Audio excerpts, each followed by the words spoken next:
Good morning, ladies and gentlemen, and everyone who doesn't identify with those genders. My name is Connor. I'm a science fiction, political, and philosophy nerd, a Marine Corps and law enforcement veteran. And today, I'm not going to lie, I'm a little bit sick. I got the sniffles. I'm feeling a little bit under the weather and a little brain foggy. However, that doesn't mean that the content mustn't flow. We must. The spice must flow, the content must flow, and therefore I'm going live anyways. I might be leaving a little bit early because I'm sick and because I need to pick up my kid. However, we'll still be here for your viewing pleasure, your viewing and drama and news pleasure. Today is going to be a little bit abbreviated only because I'm going to cover the Kilmar Abrego Garcia case updates, and then I'm going to get straight into the drama. So for those of you who don't know, I'm actually going to give you like a preliminary summary, of what I understand about the case. We're going to read a summary of the case from a lawyer, and then we're going to check out some new court documents that were presented about Mr. Kilmar Abrego Garcia. And then, like I said, we'll move into the drama. So giving you a cursory overview, it is my understanding that Kilmar Abrego Garcia came into the country in 2011. He wasn't charged or convicted with a crime since he's been from 2011 to now. He has not been charged or convicted of a crime. What happened was that in 2019, he was caught in a parking lot wearing a Chicago Bulls hat and also wearing a hoodie that had some like crypto gang culture crap on it. And he was also caught in the presence of two confirmed MS-13 gang members. We will read the police report in a minute in order to show it. He was also in possession of $1,200. However, he was not found in possession of drugs, paraphernalia, weapons, anything like that.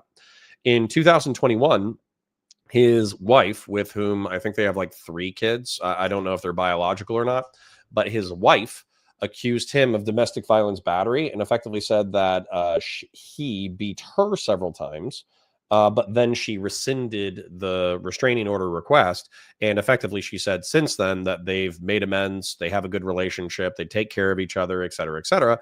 And so as a result, she, in her perspective, no harm, no foul, right? Now, what happened was he was picked up in 2025.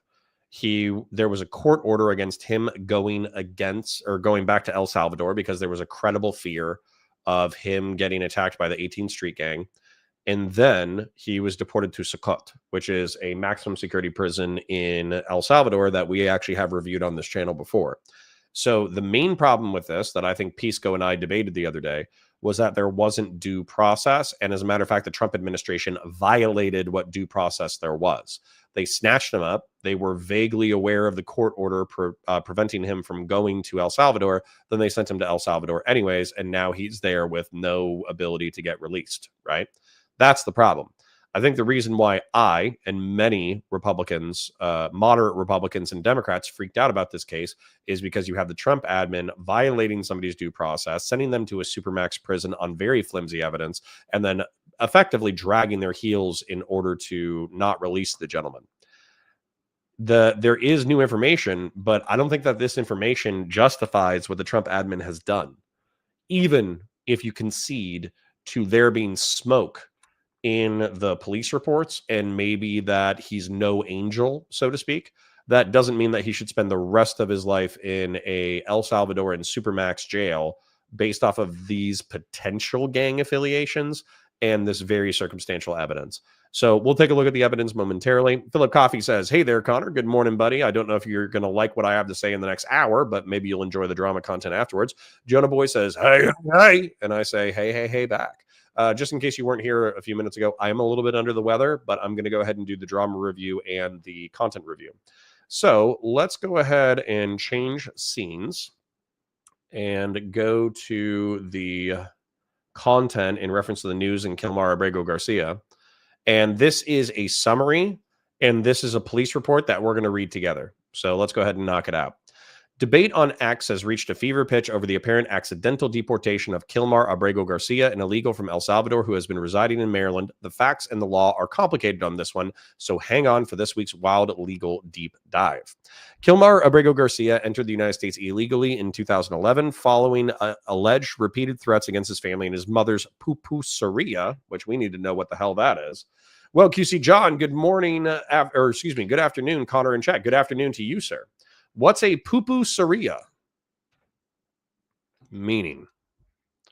A pupuseria is a Central American establishment, particularly in El Salvador, that specializes in selling pupusas, a dish made of thick corn tortilla stuffed with various fillings like cheese, beans, and meat. It can be thought of as a shop or a restaurant dedicated to preparing and serving the popular Salvadoran food. So it's like thick tacos, I guess. Oh no, it's like a hot pocket. It's stuffed. Well, now I like his mother more already. That's cool. It's like a Taco Bell quesadilla that's not diced, or it's like a Jamaican beef patty, or it's like a pizza. That's cool. Like a stuffed pizza. I like that. That's dope. All right. While Abrego Garcia's claims may very well be true, it is important to note that claims of persecution from gangs in El Salvador are incredibly difficult to verify. On the one hand, prior to the elections of President Nayib Bukele in 2019, gang crime and murders were rampant in El Salvador. In 2011, the year Abrego Garcia left, El Salvador had one of the highest murder rates in the world, 66 per 100,000 people. That's sufficient for that paragraph, right? Philip Copy says, everything I've heard from you over the past few days has been fair so far. All right, very cool. Well, call me out if I'm being unfair. Well, QC John says, that's what happened Lithlos morning after Mexican dinner last night and coffee at 3 a.m. I don't know what you mean by lithos, but, you know, that's like a Warhammer 40K word for, like, cigarettes. So I don't know what you mean, but I hope you had some poo-poo. Oh, you're saying because it's poo-poo. I got it. It's a little early for me to catch on to the poop jokes. All right. That being said, having handled several asylum cases personally, including cases with petitioners from El Salvador, I can attest that many immigrants have been coached by family members and friends to say that they have been threatened by gangs in their hometown once they arrive in the U.S.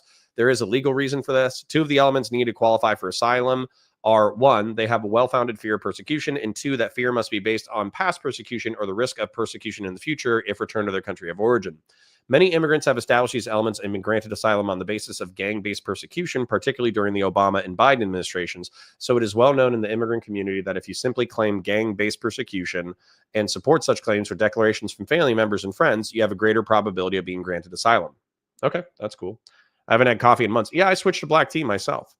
One important note with Abrego Garcia's case is that he has been widely discussed, is that he is not, and even if returned, he will not be eligible for asylum. Under 8 USC 1158 A2B, asylum petitioners must assert claims for asylum within 1 year of entry in order to be eligible. There are limited exceptions to this, Mendez Rojas class members, exceptional circumstances, but the 1 year deadline is a hard line, and even if all other elements are met, if no exception applies, you will not be granted asylum. Abrego Garcia did not petition for asylum until 2018, 7 years after entry. His petition for asylum was heard in 2019 and denied by a judge after he found that Abrego Garcia did not qualify for any exceptions for the 1 year deadline. This will not be subject to change even if returned to the U.S. Okay, we're all following so far, right? In 2019, Abrego Garcia was arrested outside of a Home Depot along with 3 other men. The details surrounding his arrest are confusing. It is unclear if the arrest was related to loitering or suspicion of gang connections. What is clear is just prior to his arrest, Abrego Garcia had been named by an undercover informant as a ranking member of MS-13's Western Clique in New York. While Abrego Garcia had never been to New York, and MS-13 sects are typically decentralized and highly localized, during Abrego's bond hearing, ICE submitted a gang field interview sheet that allegedly contained greater detail as to Abrego Garcia's ranking connections with MS-13. That GFIS, to my knowledge, has not been made public and is not available online. Now, I don't know if we have the GFIS. I don't know if this is it, but this is a summary of the details that I think are relevant. And if you're a progressive or a lib, you might not like what I'm about to say, but I'm just going to break down the facts for you, and then I'm going to give you my opinion. Okay. So on 3/28/2019 at approximately 2:27 hours, Detective blah, blah, blah with Hyattsville City Police observed 4 individuals loitering in the parking lot of a Home Depot located at this location in Maryland. As Detective Blank approached the individuals, 2 of the individuals reached in their waistbands and discarded several unknown items under a parked vehicle. All 4 individuals were stopped by Hyattsville's officers. Detective Blank immediately recognized Christian, I'll just go with Christian, Hernandez Romero, a.k.a. Bimbo, as a member of the MS-13 Sailors Clique. 2 small plastic bottles containing marijuana was located on scene. All 4 individuals were transported back to District 1 for interviews. Member of the Prince George's County Gang Unit, MS-13 Intelligence Squad, have encountered Christian Hernandez Romero on multiple occasions. He has an extensive criminal history for multiple assault, concealing dangerous weapons, burglary, and many other criminal offenses. He has also been found guilty of gang participation in the Circuit Court of Prince George's County in December of 2018. Officers know Hernandez Romero to be an active MS-13 gang member with the Sailors Clique with the rank of Observacion and moniker of Bimbo. So right here, if this was presented, let's say that we were arguing about Christian, if he already has multiple accusations of assault, carrying dangerous weapons, burglary, and many other criminal offenses, I'm okay with that guy getting deported. And I know that the El Salvadoran jail, or Secot, with has very minimal due process. I know that they keep their people for prolonged periods. I know that they're not looking at integration right now. I'm okay with this dude getting deported, right? And I wouldn't care if he was deported to El Salvador, because obviously he's an MS-13 gang member and he's active, right? Officers also interview Jose Guillermo Dominguez. During the interview, officers observe tattoos of skulls covering their eyes, ears, and mouth. Officers know these kinds of tattoos are indicative of the Hispanic gang culture. The tattoo is meant to represent ver, oír, y callar, or see no evil, hear no evil, and say no evil. He also had a tattoo of a devil on his left leg, which officers know only high-ranking MS-13 gang members are allowed to get a tattoo with horns. This represents power within MS-13. Officers made contact with a past proven and reliable source of information who advised Jose Guillermo Dominguez is an active MS-13 gang member with the Sailors Clique, the rank of Chequeo with the moniker Maniaco.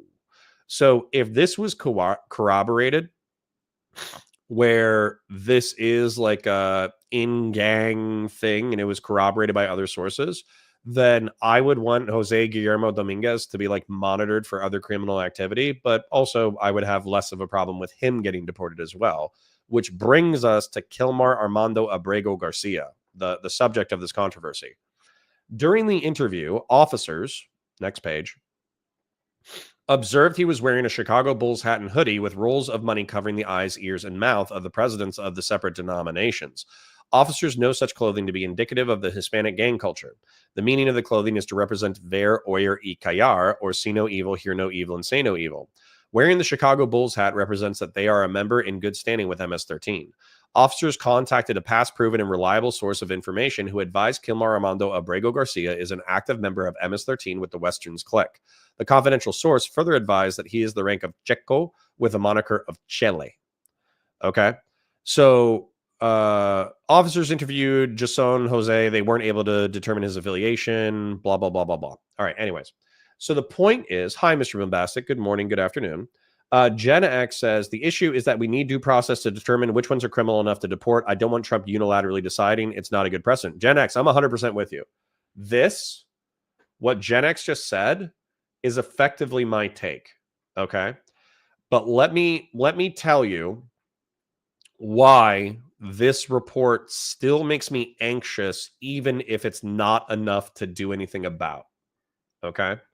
So you're in a Home Depot, and actually one of the things that I read that was fairly interesting is that apparently MS-13 gang members and gang members in general, they will supplement their income with day labor. So just because, the reputation of gangs is that they all, deal drugs and shoot guns and murder and all that kind of stuff, apparently there's Hispanic gangs who are not above, 8 hours of labor in a construction site. Maybe they just they're like, well, if you're not willing to work with your hands, then you're kind of a wussy, right? So that is interesting to me in a detail. So the question is, here's the thing. We know that in the United States, we have freedom of expression. We know in the United States, we have First Amendment protections. We know that Kilmar Abrego Garcia is not an American citizen. However, principally, if he was a citizen, then wearing a Bulls hat and wearing a T-shirt with hear no evil, see no evil, speak no evil symbols is not enough to say oh yeah, this dude's definitely a gang member. For all we know, and the Bulls hat too. So the Bulls hat is supposed to be the rock symbol is supposed to be devil horns. And so this symbol is commonly used by MS-13. And then the Bulls is a stand-in for MS-13 affiliation. So the question is hanging out with two MS-13 gang members, having the Bulls hat, which is a stand-in for the Devil Horns, which you could just say it's cool. Devil Horns are cool, but it's a gang thing for sure. And then also having hear no evil, speak no evil, see no evil, or whatever. Is that enough to determine affiliation with MS-13? So what I would dig into, obviously, if I had the capacity to, is I would dig into the confidential informant and see how reliable they were, because we are talking about a man's freedom.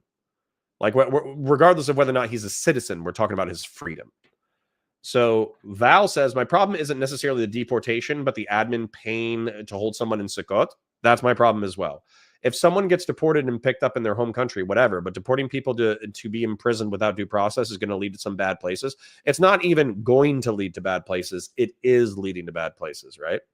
And then the other thing is he had $1,200 on his person.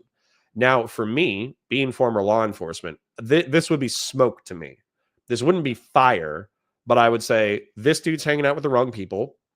He's wearing red flags for gang activity. He has $1,200 in cash. Apparently, day laborers like to get paid in cash, so that's not enough. And also, they effectively walk around with this money because their money is, they don't keep their money in the bank, right? So that I see that cutting both ways. I see that as he's potentially a gang member, and then I also see that as he's a day laborer who hangs out with gang members sometimes, and he just likes the aesthetic of gang culture, which is not enough for like a criminal charge, right? So Shadow 2 Bravo says, are criminal enough to deport? That's a nebulous statement. If they're here illegally, that they get kicked out. Well, that's another argument, right? And he showed up in 2011. He didn't get detained until 2019. So that kind of indicates that he's at minimum flying under the radar. And then, so he's at minimum flying under the radar, and therefore he's not like a, really nefarious criminal gang member, because truth is law enforcement bumps into these people all the time, right? So he's either flying low or he's not that big of a criminal. However, you're right that he's potentially subject to deportation, which is actually we're going to get back into that with the legal summary. But William Foster says the reason they are holding them there is because they just sneak back across the border. If we deport them, Gitmo was the other place they wanted to take them. Sure. I understand your guys' security concerns, and I will address them momentarily because I don't have answers. I have more questions than I have answers.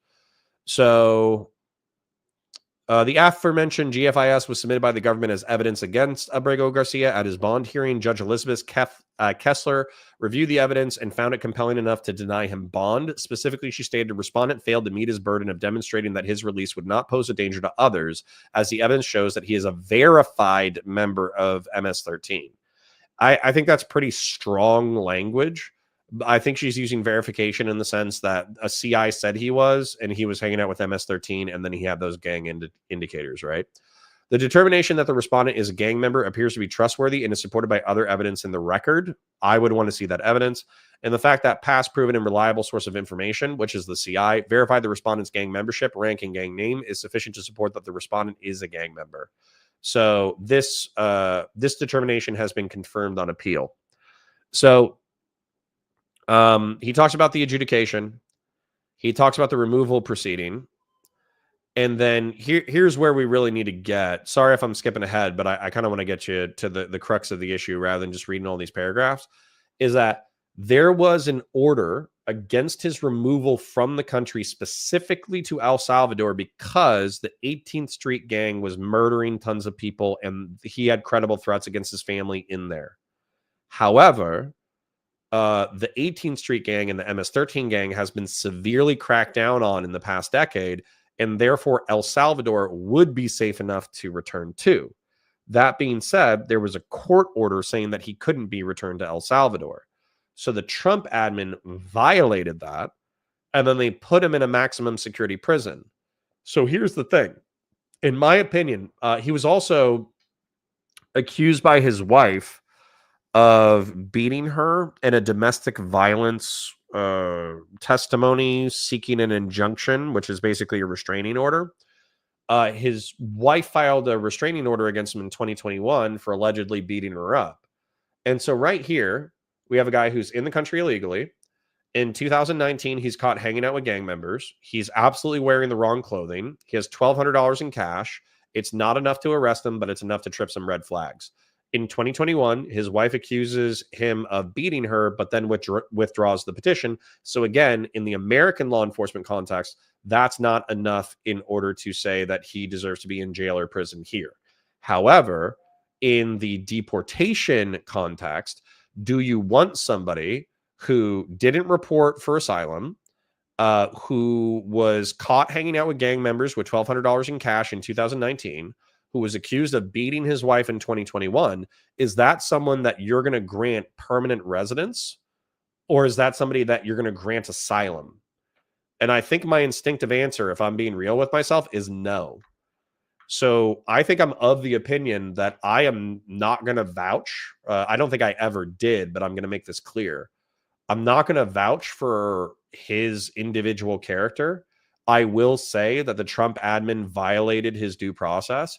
I will say that he doesn't belong. He doesn't belong in Secot based off of the available evidence, and that he should have been deported to Guatemala, where he has family, and then and or he should have been deported to El Salvador, but then he should have been released, because holding him just for hanging out with gang members is crazy pants.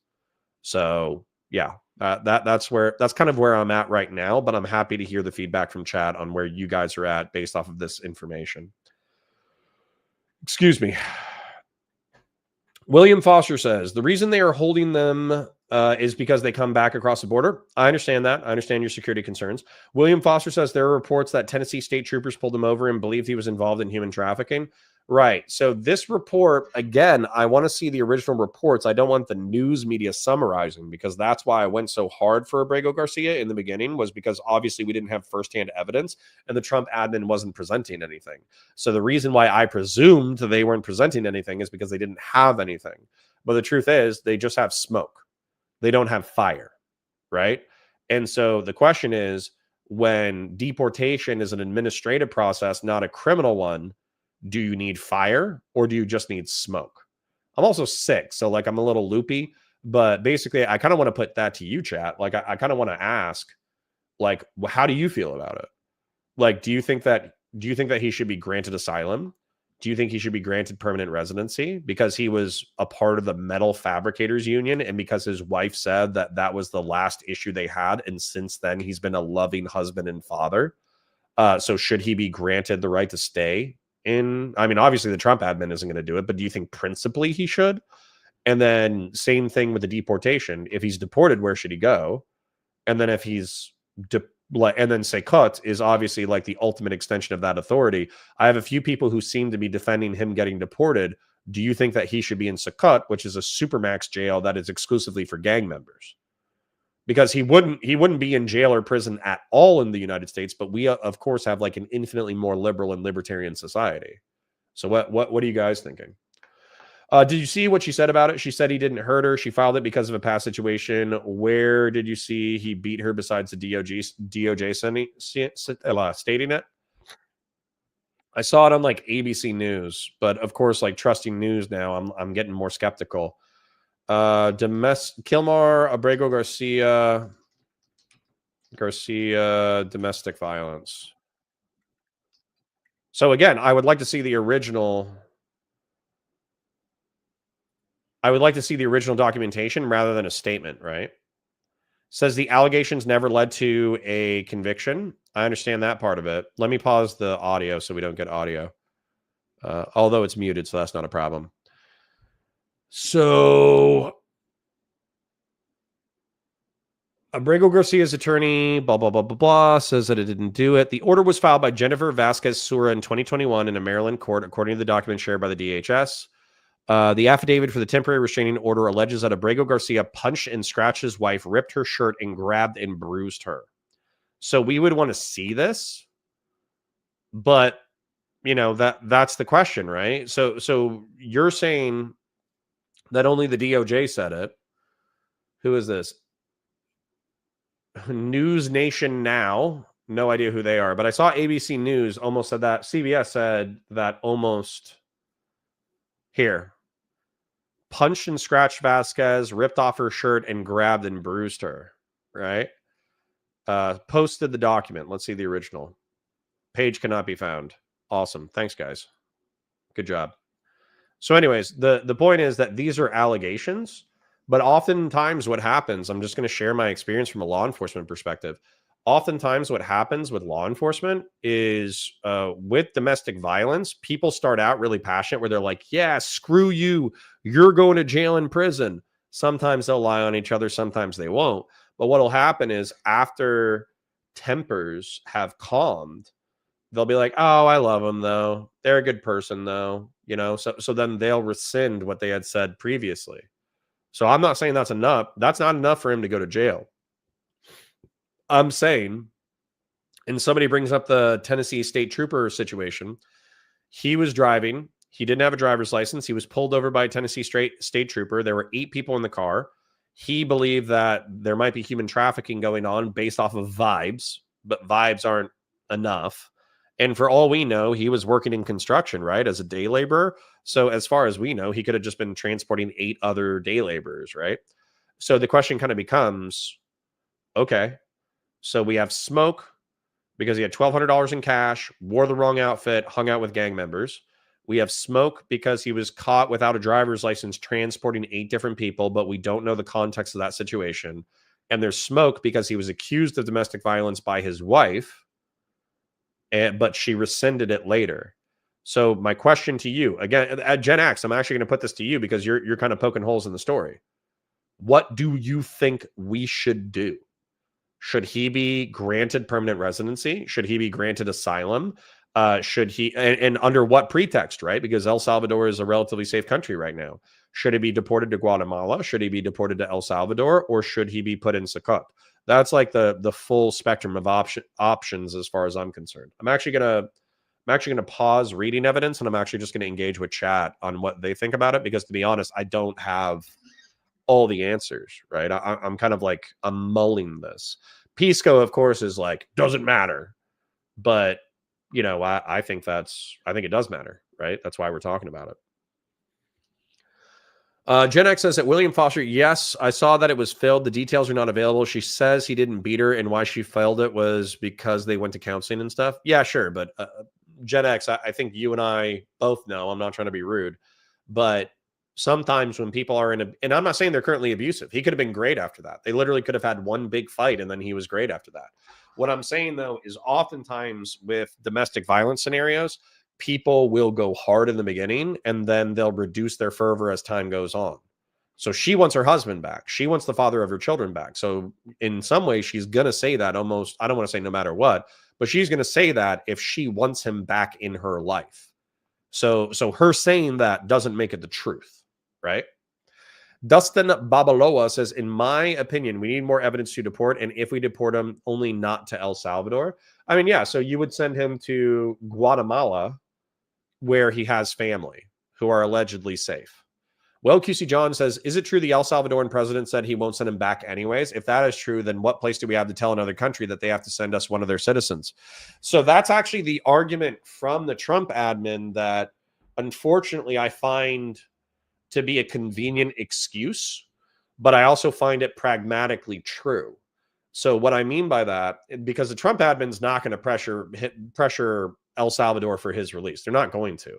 They'll probably be held in contempt of court, and then they'll play it out in the court of public opinion before they actually pressure El Salvador to bring him back.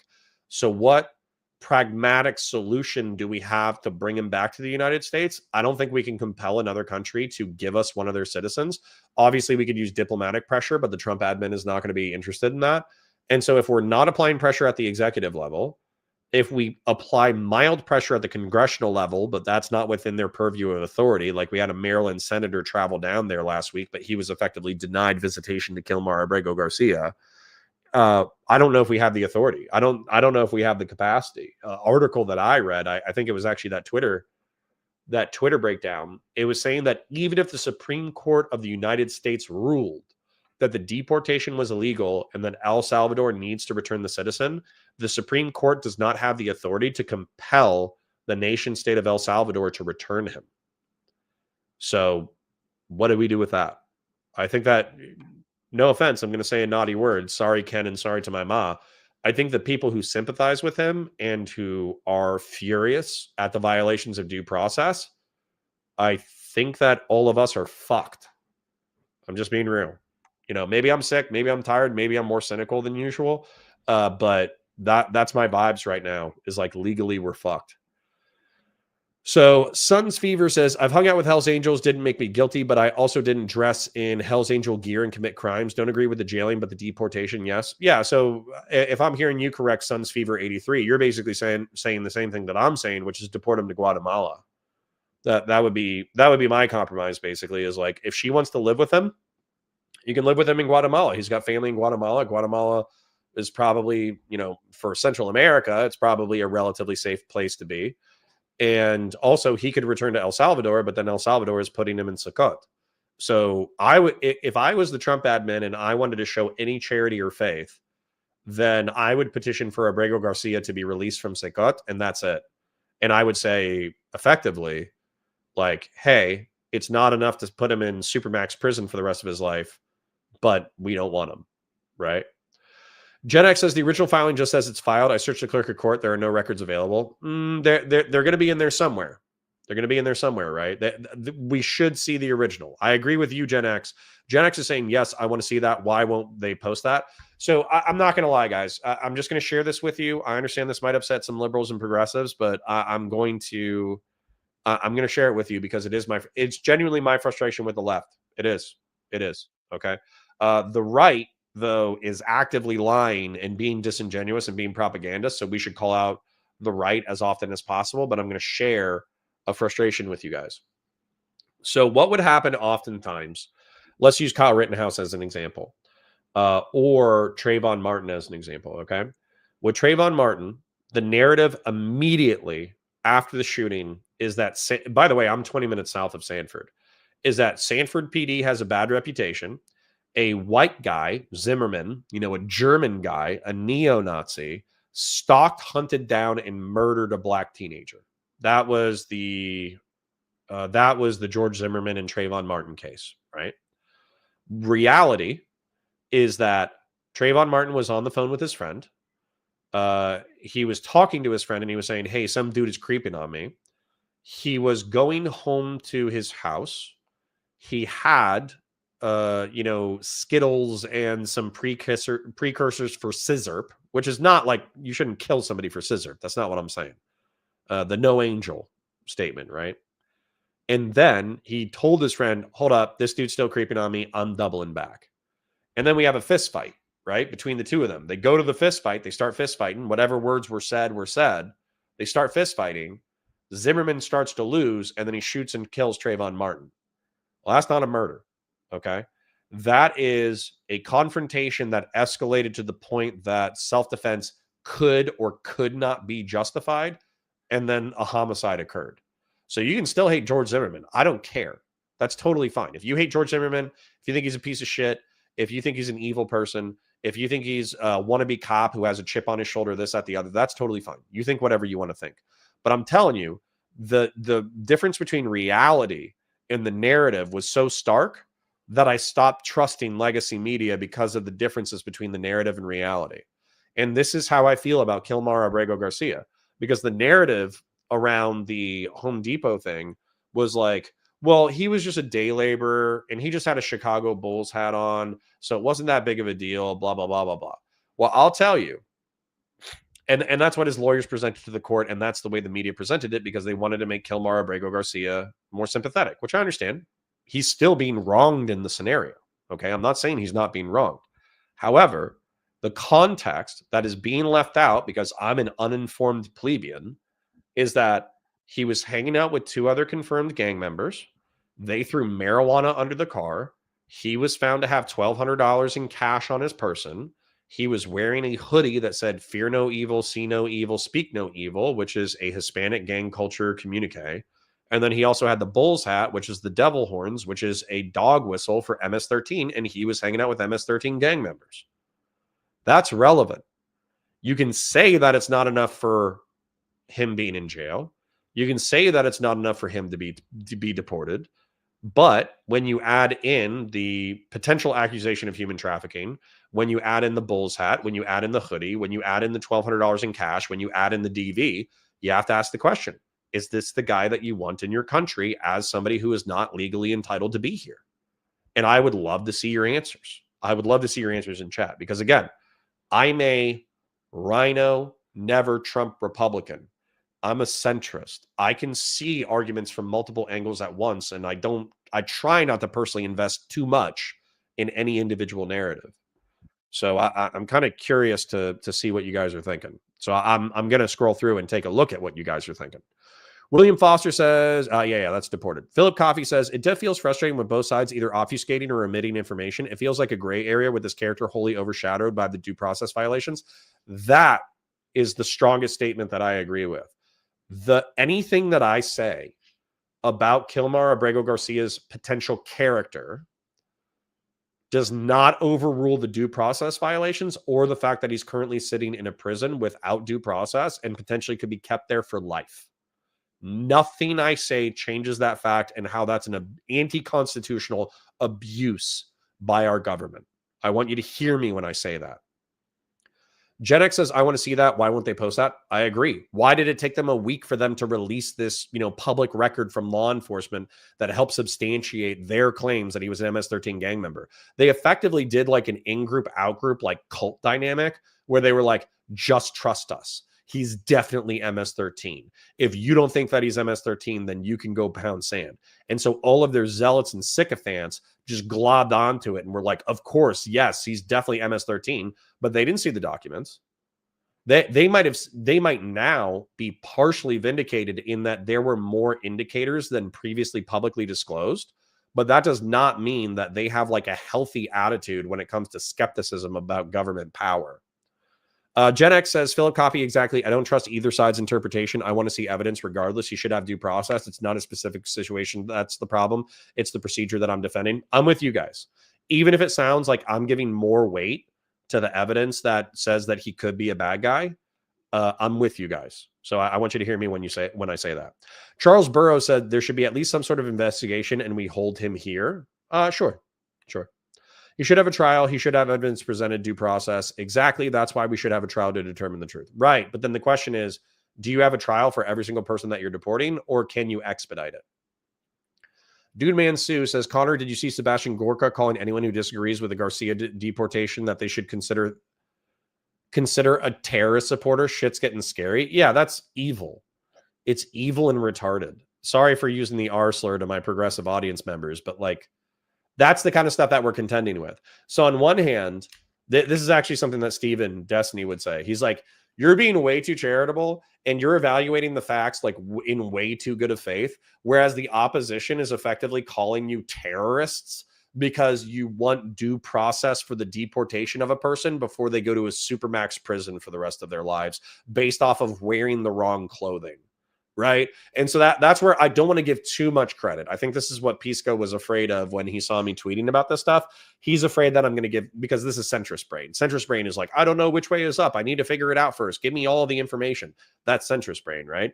So he's worried that centrist brain is going to cause me to be like, oh, well, maybe violating due process is based actually. And no, it's not. And Gorka is a psychopath and a dumbass. Sorry, Ken. Sorry to my mother. Philip Coffey says, I think a trial would be fine. It sounds like a messy case that could go different ways. Yeah, exactly. We need to determine the facts. Raymond Smith says, law enforcement, my area, there's no evidence MS-13 puts on their knuckles left and right side of the hairline and their necks on their chest, stomach, backs is no evidence and something. I don't see another Raymond Smith quote, but I think you're talking about tattoos, but you would need to be more explicit for me to know what you're saying. Trump truly can, in the same breath, make us look monstrous and weak. Yep, I agree. Doom Spiral says, I can only hope that the U.S. citizen deported to El Salvador for incarceration is Donald Trump. Wouldn't that be the dream, right? Maybe if they do another rebellion where they try to do a rebellion like another January 6th to give him a third term, then we can, once Trump sets up the gulags for American citizens, maybe we can send the rebels to under the emergency powers that Trump appointed for himself. We can then send Trump to our version of the Isle of Elba, right? We'll make El Salvador, we'll make Sakut our version of the Isle of Elba, and then we'll send Trump there once he uses all his emergency powers to try to actually take over the country. Christian Blair says, we have to see what happens first. Trump sends U.S. citizens out of Sakut, or he attempts to remain in office third term. Let the sectarian game begin. Yeah, and I'll tell you, I'll be on the anti-MAGA side 100%. Philip Coffey, my progressive friend, says, I think deportation to Guatemala would be an acceptable compromise. Okay, good. What happened to the Venezuelan guy? To be honest, buddy, we've been covering it for like 40 minutes as end sort. Effectively, they revealed some evidence that he was accused of domestic violence battery by his wife in 2021. And in 2019, he was hanging out with 2 gang members in a Home Depot parking lot, and that he was wearing a bull's hat, which is devil horns, which is a symbol of MS-13. And then he was also wearing a hoodie that said, see no evils. Well, it was dead presidents. So it was dollar bills with marks over their eyes, mouth, and ears, I guess. Something. It was like, see no evil, speak no evil, hear no evil, I guess. And that's also like a subcategory in gang culture that's supposed to be like a dog whistle. So he could just be like a dude, a day laborer who likes gang aesthetics and he's friendly with MS-13 people, but he's not a member himself. Or he could be a really low-flying, really smart gang member who just didn't get caught. And didn't get tattoos that were gang related anyways. So Dude Man Sue says Phil doesn't need to be auto deported to a freaking gulag. I agree with you. Well, QC John says, I remember when Trayvon happened. I didn't watch news hardly at all, by the way. I remember reporting thinking he was Obama's son for like 2 months. Yeah, that's because Obama was like, it could have been my kid. Could have been my kid. That was crazy pants. That was a weird moment in American history. Have you seen the aerial photos of the back of Sakut where it looks like there's blood? Yeah, I don't know. So the reason why I wouldn't say that I would know anything about in reference to like the blood is because there's aerial photos. I'll show you real quick. Why not?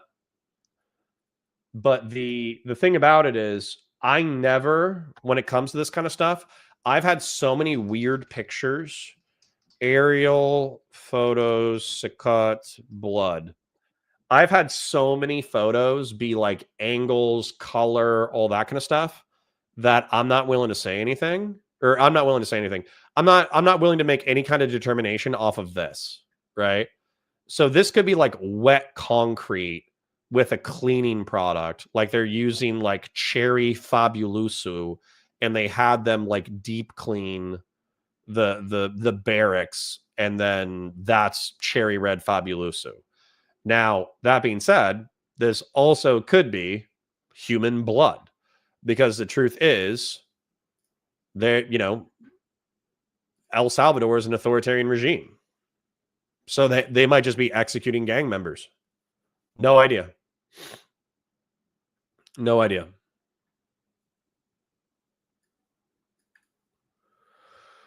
Let's actually read this real quick. My colleague Richard Irvine Brown and I have been looking at satellite images. First of all, using Google Earth's historical imagery feature shows gone viral, blah, blah, blah, blah, blah. It's clear. Yeah. So he's saying that he can't tell either. But that's my assessment. You cannot make definitive statements based off of a few satellite photos. We would actually need more. I'm not saying it's not happening. I'm saying I don't know, which I know is wildly unsatisfying, but that is my assessment.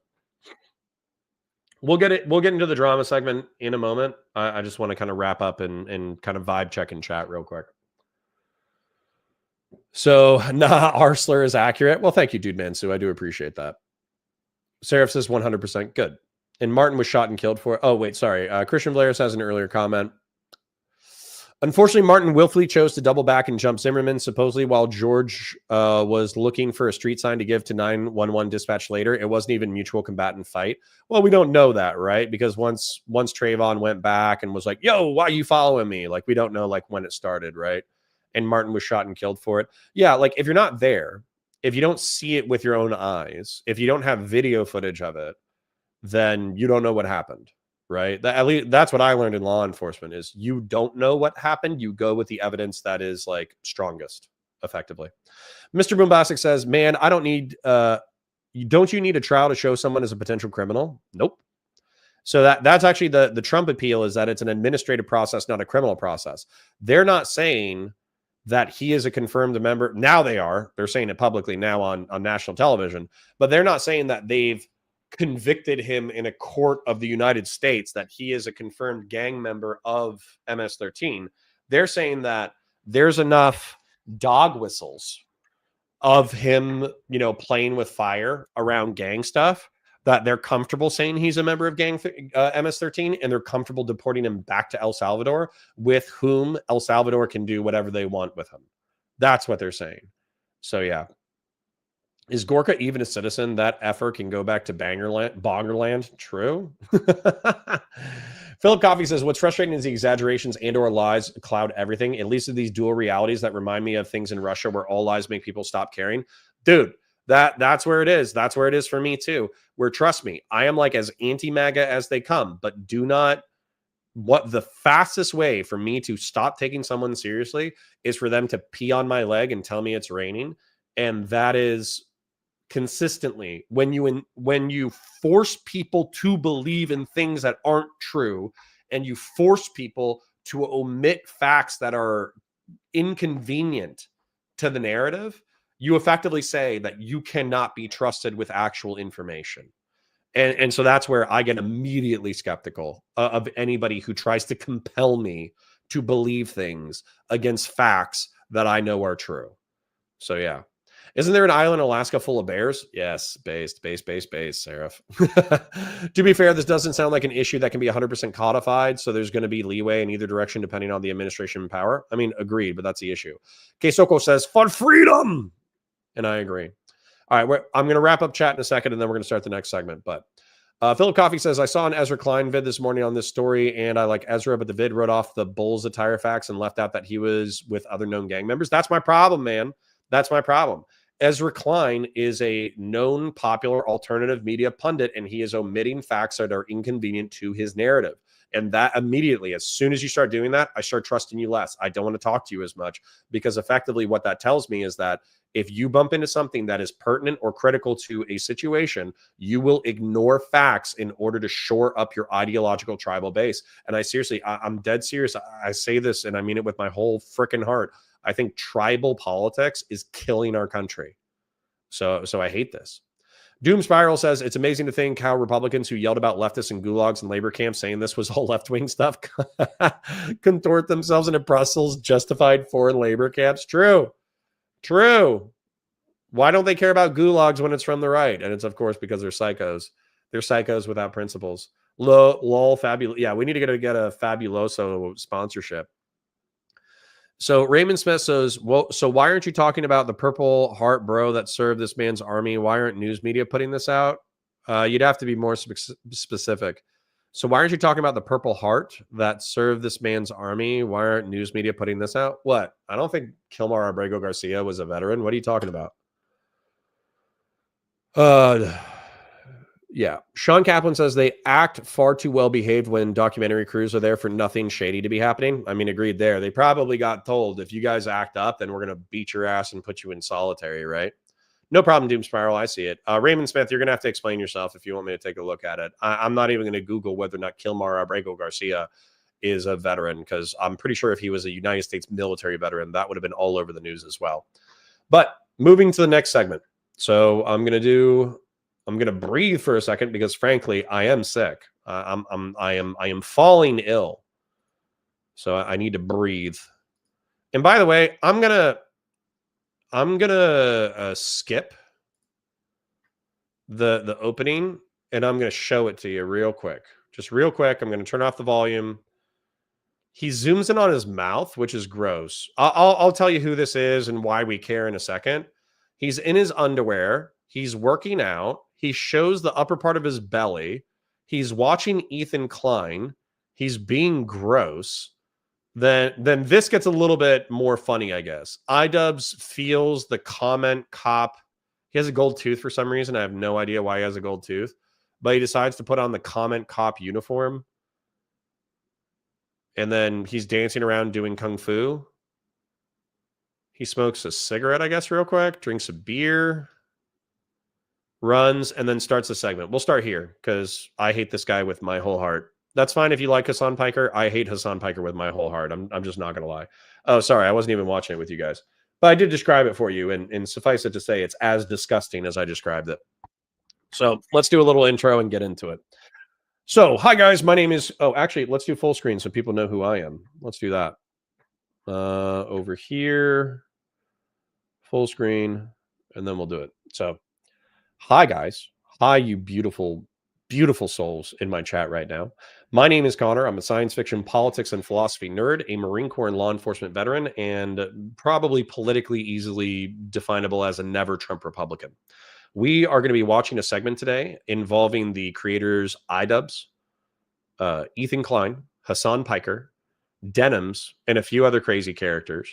And the fight, while it is a battle of personalities who hate each other, the backdrop is the Israel-Gaza conflict. That's why these people no longer like each other. And so while it is drama, where two large creators, Idubbz being like a kind of anti-social justice warrior, internet critical, cyber bully, cyber harassy person in the 2010s that everybody thought was funny and charming and cool up until late 2010s. And then Ethan Klein being somebody who was kind of anti-SJW, but then became a progressive and then streamed with Hassan Piker, who is the world's largest political streamer. These characters are fighting and they're both large. That's pretty much it. So we're going to watch the drama. I'm going to pause it intermittently. I'm going to describe the dynamics between their conflict. I'm going to say what's good. I'm going to say what's bad. And if we go into the backdrop of the conflict, like the Israel-Palestine conflict, then I'm going to comment on that as well. So let's go ahead and get Mr. Hassan Piker back onto our screens, and then we'll take it from there. And then let's actually check a couple of comments, because I think we're going to get to ban some people pretty quick. Here we go. Laugh my ass off. Sam Nam says, laugh my ass off. Crazy. Aren't you friends with sex pests? I almost guarantee you he's a Hassan Piker fan. Oh, this is going to be fun. You suck more DDG cock than Pixie, dude. Lol. All right. Let's see how long he stays after this one.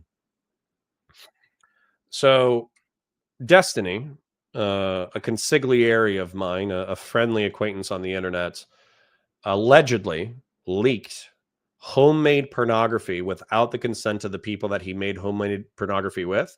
And then he also audio recorded consensual sexual encounters without the consent of the people involved. All right. So this is what Sam Nam is talking about. Now, what people do as a counter, because oftentimes it's Hassan Piker fans who are the most adamant about Destiny being a sex pest. So Artemis is a sex club and brothel that Hassan Piker publicly admitted to going to. And oftentimes they say, oh, it's tax evasion is why they got in trouble, not accusations of human trafficking. I heard the streamer Queeman say this the other day, and he's just fundamentally incorrect. So let's go ahead and read this, because this is the brothel that the person who loves the universal proletarian perhaps a little bit too much, Hassan Piker visited. So let's take a look at this. Berlin pays brothel $250K compensation over police raid. The operators of the Artemis brothel had launched 2 lawsuits after police raided the premises in 2016. The city administration has apologized for detaining staff and making prejudicial statements at a press conference. Have you guys heard any tax evasion yet? Or is Hassan Piker lying and is Queeman believing the lie? Let's see if there's any taxes in here. Maybe there is. Maybe I'm wrong. Let's see. The city of Berlin has issued an apology to a major brothel and paid $250K in compensation over a police raid that happened 7 years ago. Hundreds of police raided the Artemis Sauna and Brothel near West Cruise in 2016, detaining several people on suspicion of human trafficking, tax evasion, and other violations. Crimes like these can be common in the German sex work industry, which in and of itself is not illegal. At a press conference afterwards, public prosecutors made references to organized crime, but the accusations could not be proven, and the Berlin Regional Court would not admit the prosecution's case in 2018. The two operators of the brothel then took the city to court for wrongful detention before reaching a settlement with the administration. The state of Berlin apologizes for the pretrial detention and the considerable disadvantages suffered by those accused at the time as a result of the search, the pretrial detention, the indictment, and the statements made by the public prosecutor's office. Have we seen the word tax evasion yet? The only thing that was during the accusation, they were accused of human trafficking, tax evasion, and other violations. And then also it was said that a common problem in the legal sex industry of Germany is human trafficking. Have we seen the state admit that they were incorrect in their assessment? Or did they make a procedural apology saying that they shouldn't have tainted the case by being so aggressive in their public pronouncements? Which one of those actually descriptively happened? I'm unsurprised that Sam Nam is not staying around for this segment. He'll still get banned, but I would love it if he went ahead and addressed this, because I have a feeling that he's probably, I'm just going to be mean. Apologies to Ken. Apologies to my mother. I'm just going to accuse him automatically, because he's in our chat complaining about Destiny, of being a Hassan Piker cock sleeve. So a years-long legal battle, and sorry to the folks at home who have children who didn't want to hear that horrific word. A years-long legal battle. Last December, the Berlin Court of Appeal ruled the comments made by the public prosecutor's office at a press conference were prejudicial, exaggerated, lurid, and culpably in breach of official duties. It ordered the city administrations to pay $100,000 in damages, but the operators had also launched a second lawsuit for wrongful detention and demanded considerably higher amount according to the city's judicial system. The apology and $250K compensation were part of a settlement reached by the city and the brothel operators. The case is now closed. The operator's lawyer, blah, blah, blah, blah, blah, blah, blah, blah, blah. Okay. So anyways, they claim they will use the cash to compensate the female employees who were detained at the time and will donate the rest to charity. So what actually happened, because I haven't heard the word tax evasion yet, except for in the accusations. So what actually happened is Artemis was credibly accused of engaging in human trafficking because the entire industry is rife with human trafficking. The German prosecutors got a little bit zealous in the accusations that they made before the trial, and then they weren't able to fully prove, which I almost guarantee you that they have a high burden of evidence in a Western European court system. They weren't able to prove the criminal connections, which was allegedly Hell's Angels. Funny that we were talking about them earlier. And then they weren't able to credibly prove the sex trafficking allegations in court correlating with their original statements. That doesn't mean that there wasn't human trafficking. That doesn't mean that there wasn't tax evasion. That doesn't mean that there weren't criminal connections. It just means that they failed to prove it in court in their statements, what they were able to establish in trial versus out of trial. There was a disparity that the brothel was able to accuse them of some level of defamation. So yeah. So where is Hassan Piker's narrative? I'm accusing Hassan Piker of being a liar. That's what I'm saying. I'm saying that Hassan Piker was accused of going to a brothel that was in turn accused of human trafficking. And then he says that it was never accused of human trafficking. It was accused of tax evasion. That's wrong. That's a lie. He's lying. And then that the Berlin government ended up having to apologize because there was no human trafficking. That's also a lie. So he's lying to shore up his public reputation. So Sam Nam, you showed up, you said Destiny was a sex pest. What I would say is that if Destiny did do the things of which he is accused, that is sexually, negative, potentially abusive behavior that he should not have participated in. And if you want to call him a sex pest, I'll have no objections to it. Do you have anything to say about Hassan Piker lying to his audience and lying to his orbiters about the way that he conducted himself and what actually happened in reference to the brothel? Do you have anything that you care to comment with us publicly about? I'll give it like 10 seconds, 20 seconds to see if Sam Nam wants to come defend Hassan Piker. Anything? You got anything?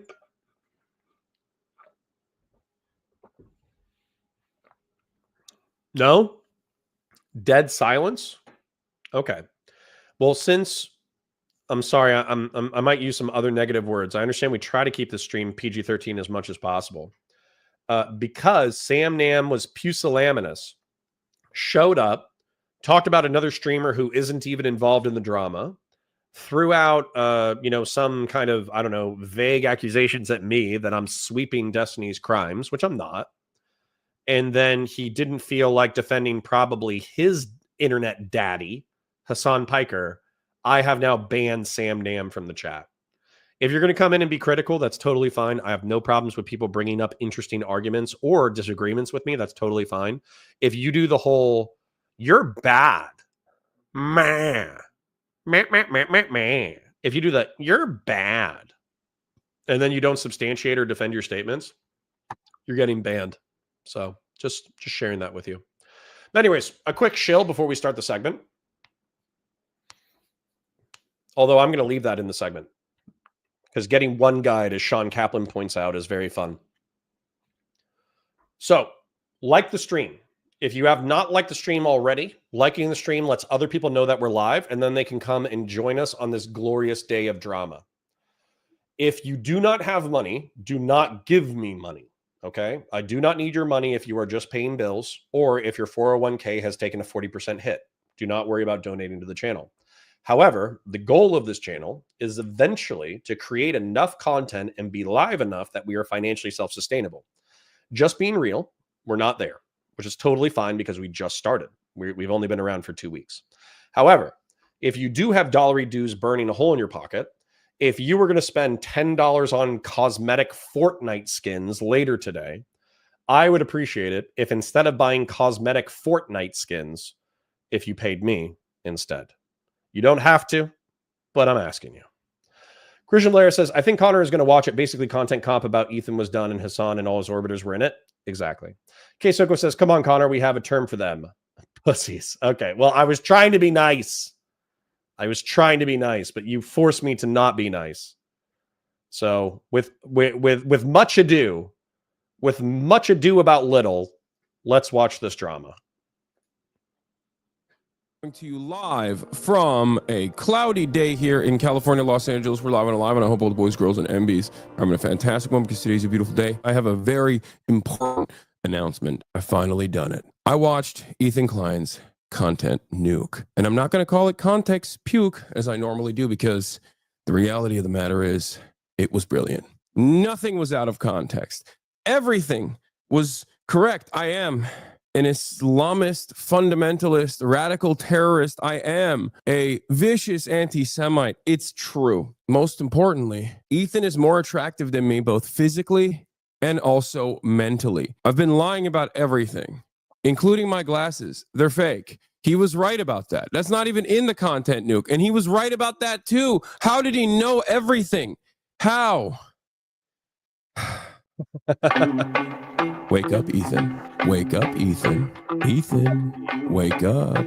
Yeah, it's real. Wakey, wakey, Ethan. Wake up, Ethan. Wake up. Time to be awake, Ethan. Wake up, Ethan. This is no longer a dream. This is a nightmare. Wake up. Ethan, the dumb bitch is telling you to wake up. Wake up, Ethan. Wake up. Wake up, Ethan. Ethan, wake up. Wake up. Since anyone, just wake up. Wake up. Wake up. Wake up. Wake up, Ethan. I'm not going to do a react content yet, chat. I'm the same. Nobody's told you to wake up, Ethan. Ooh, yummy. I love Sabra hummus. Wake up, Ethan. Ethan, wake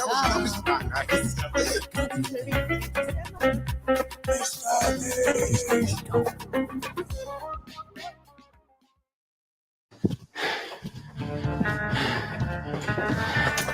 All right. So for those of you who don't know and who are kind of getting into the drama or whatever, or just understanding what's going on. So this is what hell is like. Sean. Yes, exactly. Welcome aboard. My apologies. I am your guide to hell. Okay. So Hassan Piker, this is the funniest thing. Hassan and Ethan Klein had a falling out over Israel-Palestine. And after that falling out, Ethan Klein created a content nuke about Hassan Piker, effectively documenting his myriad of sins. And his myriad of sins include, in my opinion, Philip Coffey, thank you for the $10. Much appreciated. Not a Fortnite skin, but here's my Helldivers War Bond money. Please don't report me to the Secret Freedom Police. I will not. I will not. Thank you, Philip. I appreciate it. Good to have you back in the chat, buddy. I'm not going to lie. Then, all right, so let's talk about this real quick. So Hassan Piker did, like a decade ago, say that rich landlords deserve to be slaughtered in the street. He did say that America deserved 9/11. Now, you could steelman it to some geopolitical analysis, but after he got called out on that comment, he effectively defended the comment.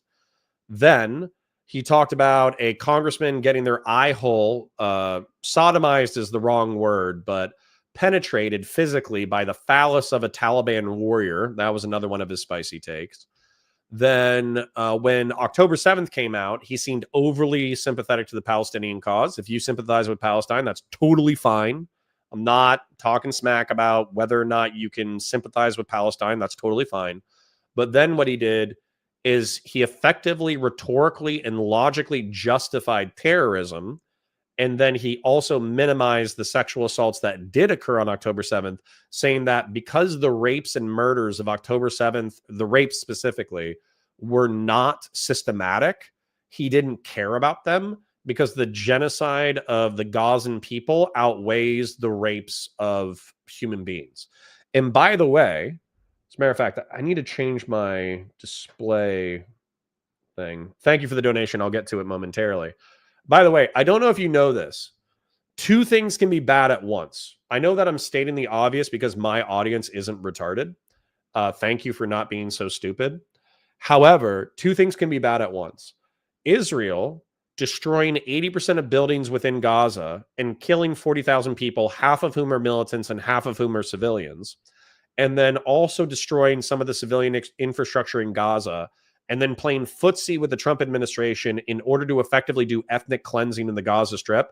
All of that can be horrific. And then in the same breath, I can also say that Hamas militants intentionally butchering approximately 1,000 civilians and then also sexually assaulting some of said civilians is so repulsive and disgusting as a matter of being a codified militant force, that codified militant force, the Al-Qassam brigades and the government of Hamas, should be destroyed wholesale. I can say both of those statements and they are not contradictory. Didn't know if you guys knew that. Dude Man Sue for $10. Thank you kindly for the donation. Says, take my gosh darn money, Connor. I can't watch this slop content by Hamas apologists again. Well, Dude Man Sue, thank you for the donation, even though you can't take the psychic damage. I have to, by law, take this psychic damage. Christian Blair says, how are you going to make a content cop something you previously apologized for just to do one which includes a dude who has done 3 times worse stuff? Yeah, that's kind of going to be the crux of the criticism, I suppose. Val says, if I were a leftist, I would be concerned that Hassan is a psyop to make their side look bad. Yeah, agreed. He is not. He is just stupid, said Mr. Bombastic. I'm not sure which one you're referencing, but yes, I agree with you. I also think that the Bibi government is committing war crimes and Bibi himself should be tried at The Hague. And listen, I'm not going to defend, the slaughter of 20,000 civilians. I can say that's bad. And also sexually assaulting civilians and murdering them is bad.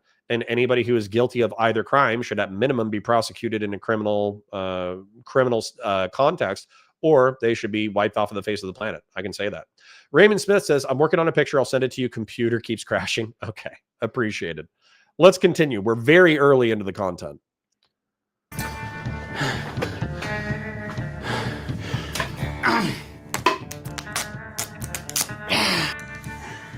All right. I didn't plan on making a content cop on H3. It sounds very stupid even saying that. H3 content cop, Idubbz. Ethan Klein's out of control. And then you should do a content cop on Hassan Piker. Content cop on Sargon of Akkad. If I would imagine this in 2016, I would have been like, oh yeah, if I ever do that, it's gotta be because I lose the plot. Well, it turns out it's not me losing the plot. It's Ethan. He's the one who fucking attacked first. My good fucking friends who I stood by after all these fucking years can't find a spine to speak up. So go fuck yourself. I agree. All right, guys, I'm going to tell you a story about Ethan Klein. I know some of you have been following him, but there's a lot of people who might not be familiar with the background, with his podcast, with what's been going on over the past couple of years. So Ethan, as you know, is a content creator who has a podcast where he says all sorts of outrageous stuff. Sometimes it's fun, sometimes it's fucked up. He's had shows with all sorts of different controversial characters. He's had a show with Trisha Paytas. He's had a show with Hassan Piker. In doing so, he's gathered a ton. So, excuse me.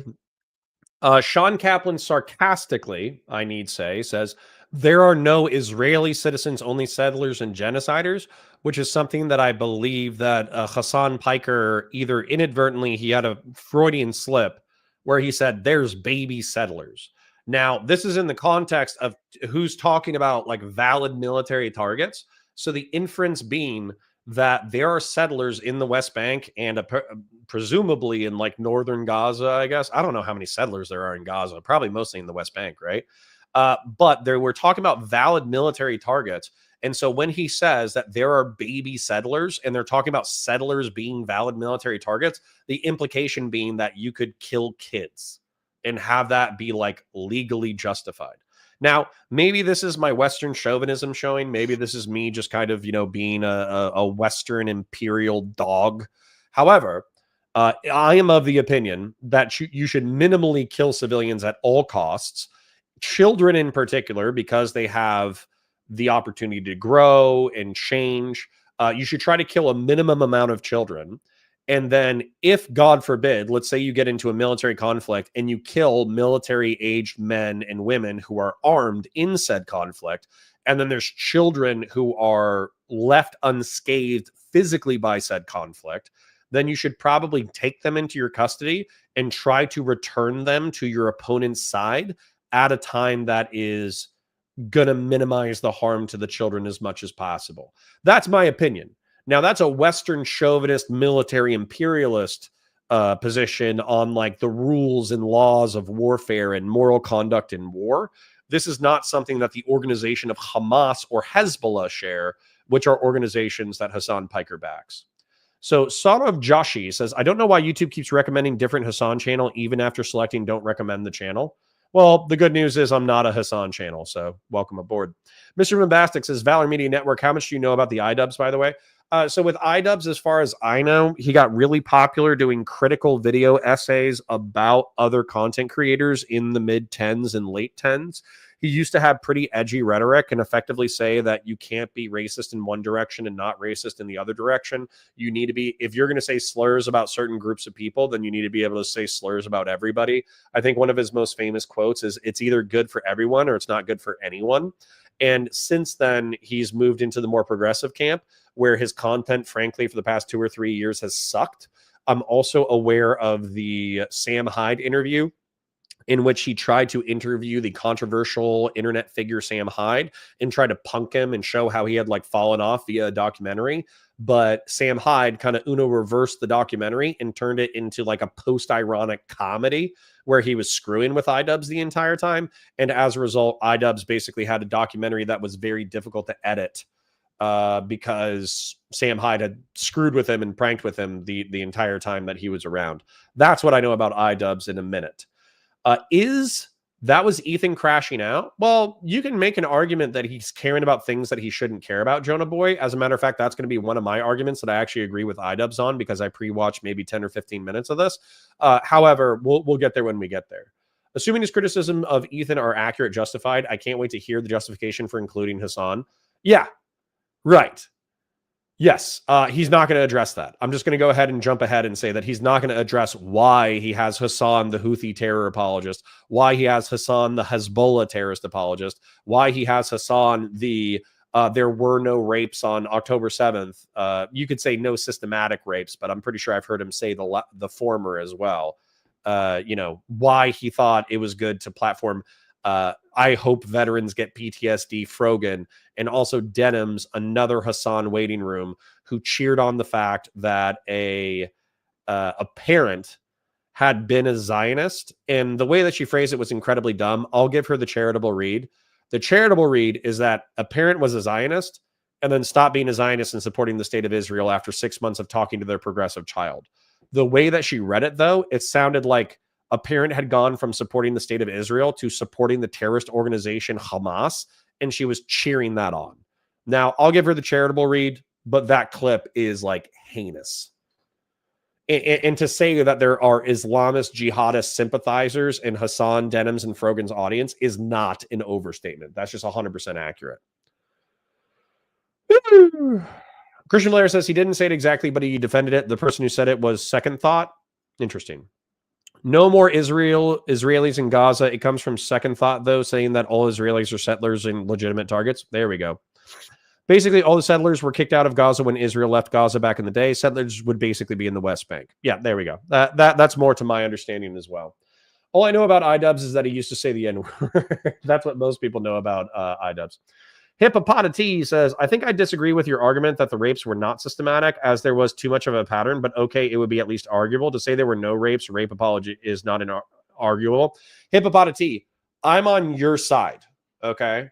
I actually think that one rape or one family intentionally slaughtered by Hamas is enough to condemn the entire organization, particularly if they don't bring those participants to justice, right? That's the thing about like Americans, right? We had a guy named Robert Bales. I don't know if you know that, but I actually have a friend who served with him. Robert Bales was an American sociopath who deployed to Iraq and Afghanistan multiple times. He walked off of base and he started slaughtering Afghan civilians, and he killed men, women, and children, literally like a few dozen. And Robert Bales is currently serving a life sentence in Fort Leavenworth prison without opportunity for parole. That's how we treated our murderer, okay? That's how we treated our person who killed civilians. As far as I can tell, Hamas lionizes the slaughter of civilians and praises it and thinks that it's good. And there are no actions that I know of by the government of Hamas to hold the people who raped and murdered women at the music festival. There's no efforts on their behalf to hold the rapists in their ranks to account. And so as a result, if you're not going to hold the rapists and murderers in your own organization to account, then I think your organization should be wiped out. That's the way that I feel about it. Yeah, dude was literally the hot, I have no interest in serving my country, I simply want to kill meme. Unironically. Yes, he was a sociopath. The chain of command knew that he was a problem for a while, but because he was a good soldier who was willing to go into danger repeatedly, they swept for him being a psycho, and then eventually he snapped and did some psychotic stuff. Yes, unironically.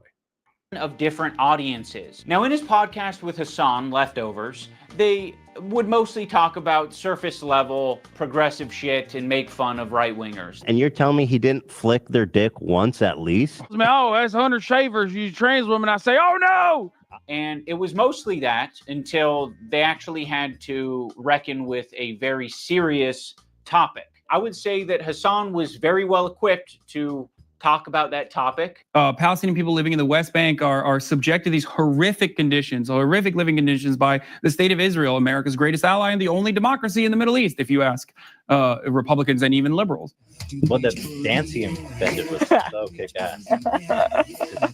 Israeli settlers are trying to evict Palestinian families in occupied East Jerusalem. The United Nations says that may be a war crime. It literally is. Was just eating the toppings. And the pizza looked like a burn victim. It was all disgusting. I don't know if you can make that joke in 2021. Why? It's insensitive to burn victims. I think it's a good analogy. It's a powerful image. Ethan was not prepared for this. Ethan, the whole time, is more of the goof guy. And that's fine. You know, we don't expect Ethan to be an expert on the topic. Ethan was obviously caught in this tricky situation where he is extremely sympathetic to the Israeli cause and what's happening to them. His wife's Israeli. She served in the IDF. He obviously likes the state of Israel. On the other hand, he's just got done capturing a massive progressive audience who are very politically savvy. They follow Hassan. Hassan is strictly a political streamer. So this is something they're very keyed into. So when they see Ethan say things that are just like not accurate and it's just propaganda,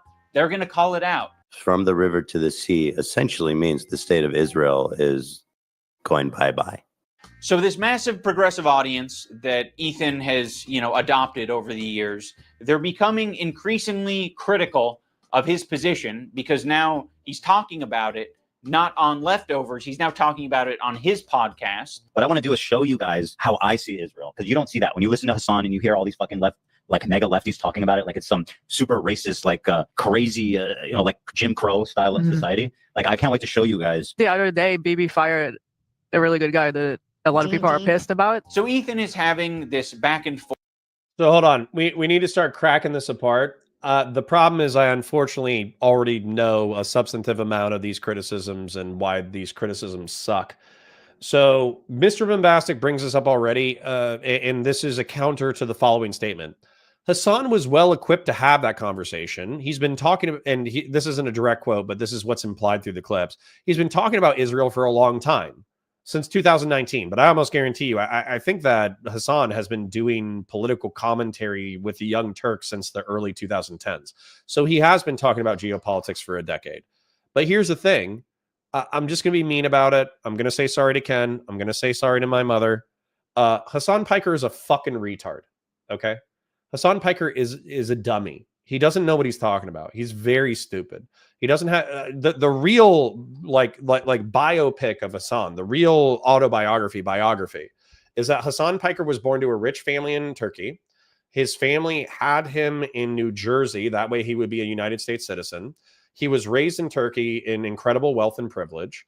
He moved to, I think it was Miami. I think he went to the University of Miami when he was a teenager. He partied and was a club promoter until then. Then in the late aughts and early 10s, he started like the bro channel where he basically did, I'm not going to lie, it's kind of like early red pill content where he talks about like how to pick up chicks and how to self-improve and how to do this and how to do that. Then he becomes a more political himbo is what they call it. So bimbo, but for men.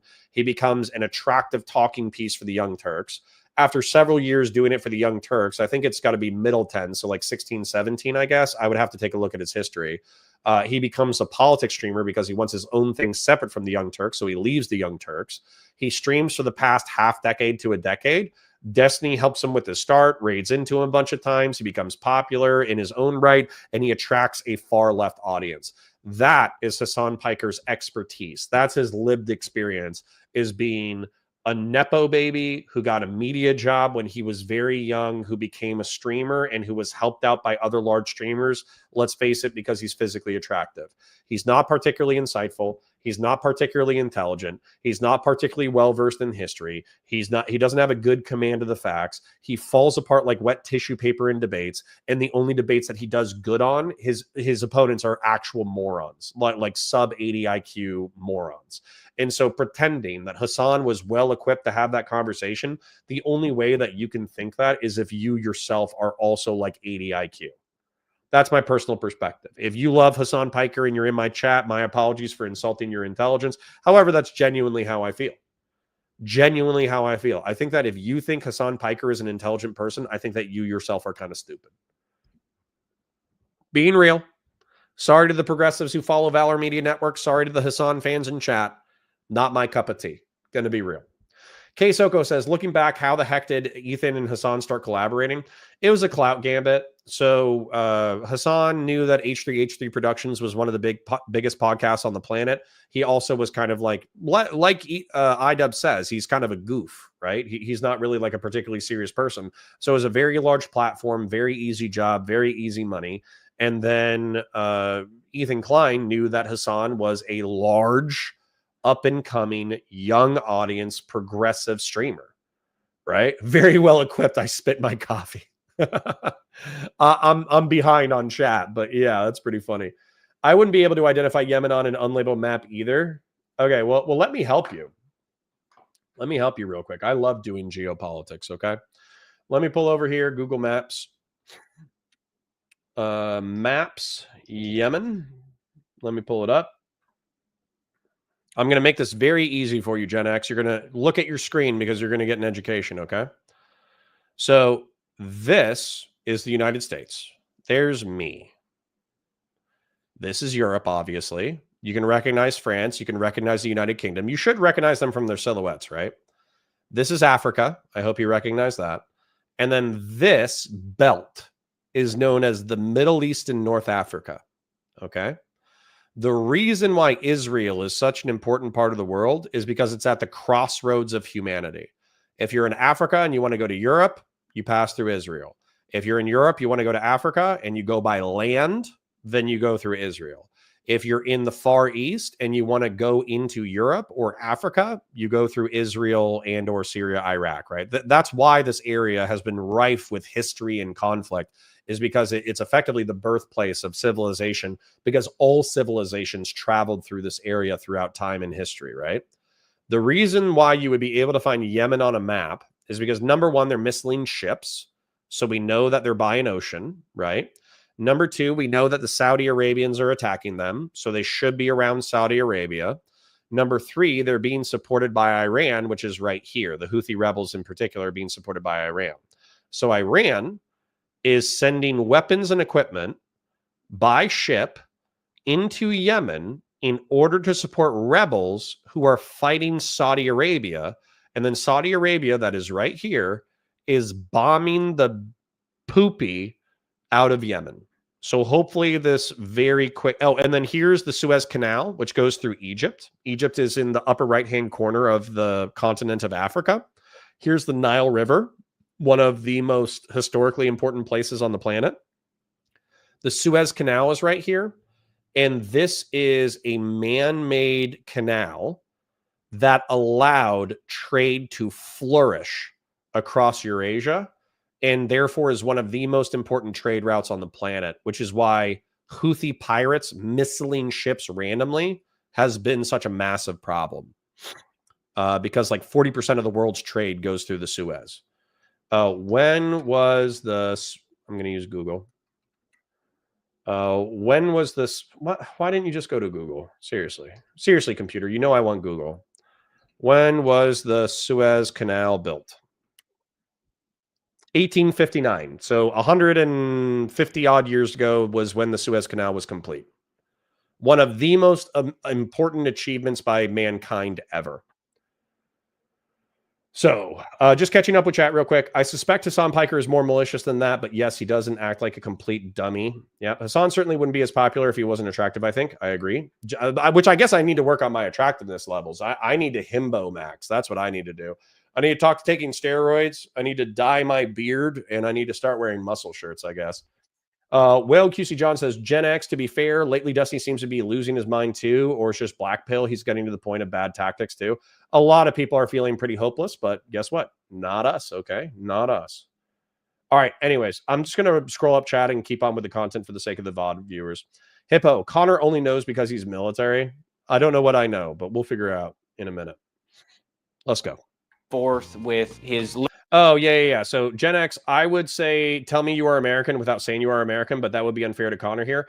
I lived in Europe as a child, so I cheated. So I lived in Europe. I went to elementary school in Europe. I went to a French school in middle school in the state of Texas. I've traveled a lot. I've seen a lot. I've done a lot. And yes, the military helped. And I'm also a history nerd, 100%. Philip Coffey says, I don't know if Hassan is a progressive, but I know if he represents progressivism, then I'm not a progressive. No, you can call him a leftist. I would just say because he's vaguely pro-trans people, he's vaguely pro-gay, he's vaguely sex positive, all that crap. I would put that in the progressive camp. But of course, Hassan Piker is a leftist, right? He's a socialist or a socialist simp.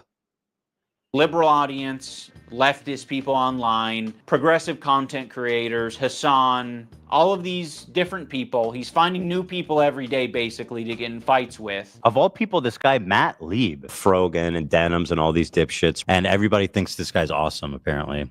Even though he looks like Millhouse, fucking dork. Denims, by the way, was the real villain of the video. Evil, hateful fucking... And I'll say it and I'll double down on it. And people... Oh, no? No. And it's all culminated, at least for my story, in Ethan burning bridges with people until he burned the bridge with me. Since Ethan and Hassan's falling out, I've been keeping to myself mostly. I don't have many nice things to say. Maybe if Ethan's able to get some help, maybe if he stops harassing other creators, maybe if he does these things, Eventually he'll find peace and we can like rekindle our friendship. So that's been my approach. I've occasionally thrown a joke Ethan's way in the form of Hassan Piker versus Ethan Klein for boxing. I like Idubbz. He's a good guy, but I don't like this tweet. Stupid. It's not a fucking petty beef. It's like this guy is evil and he's doing anti-Semitism. And also he's way out of my weight class.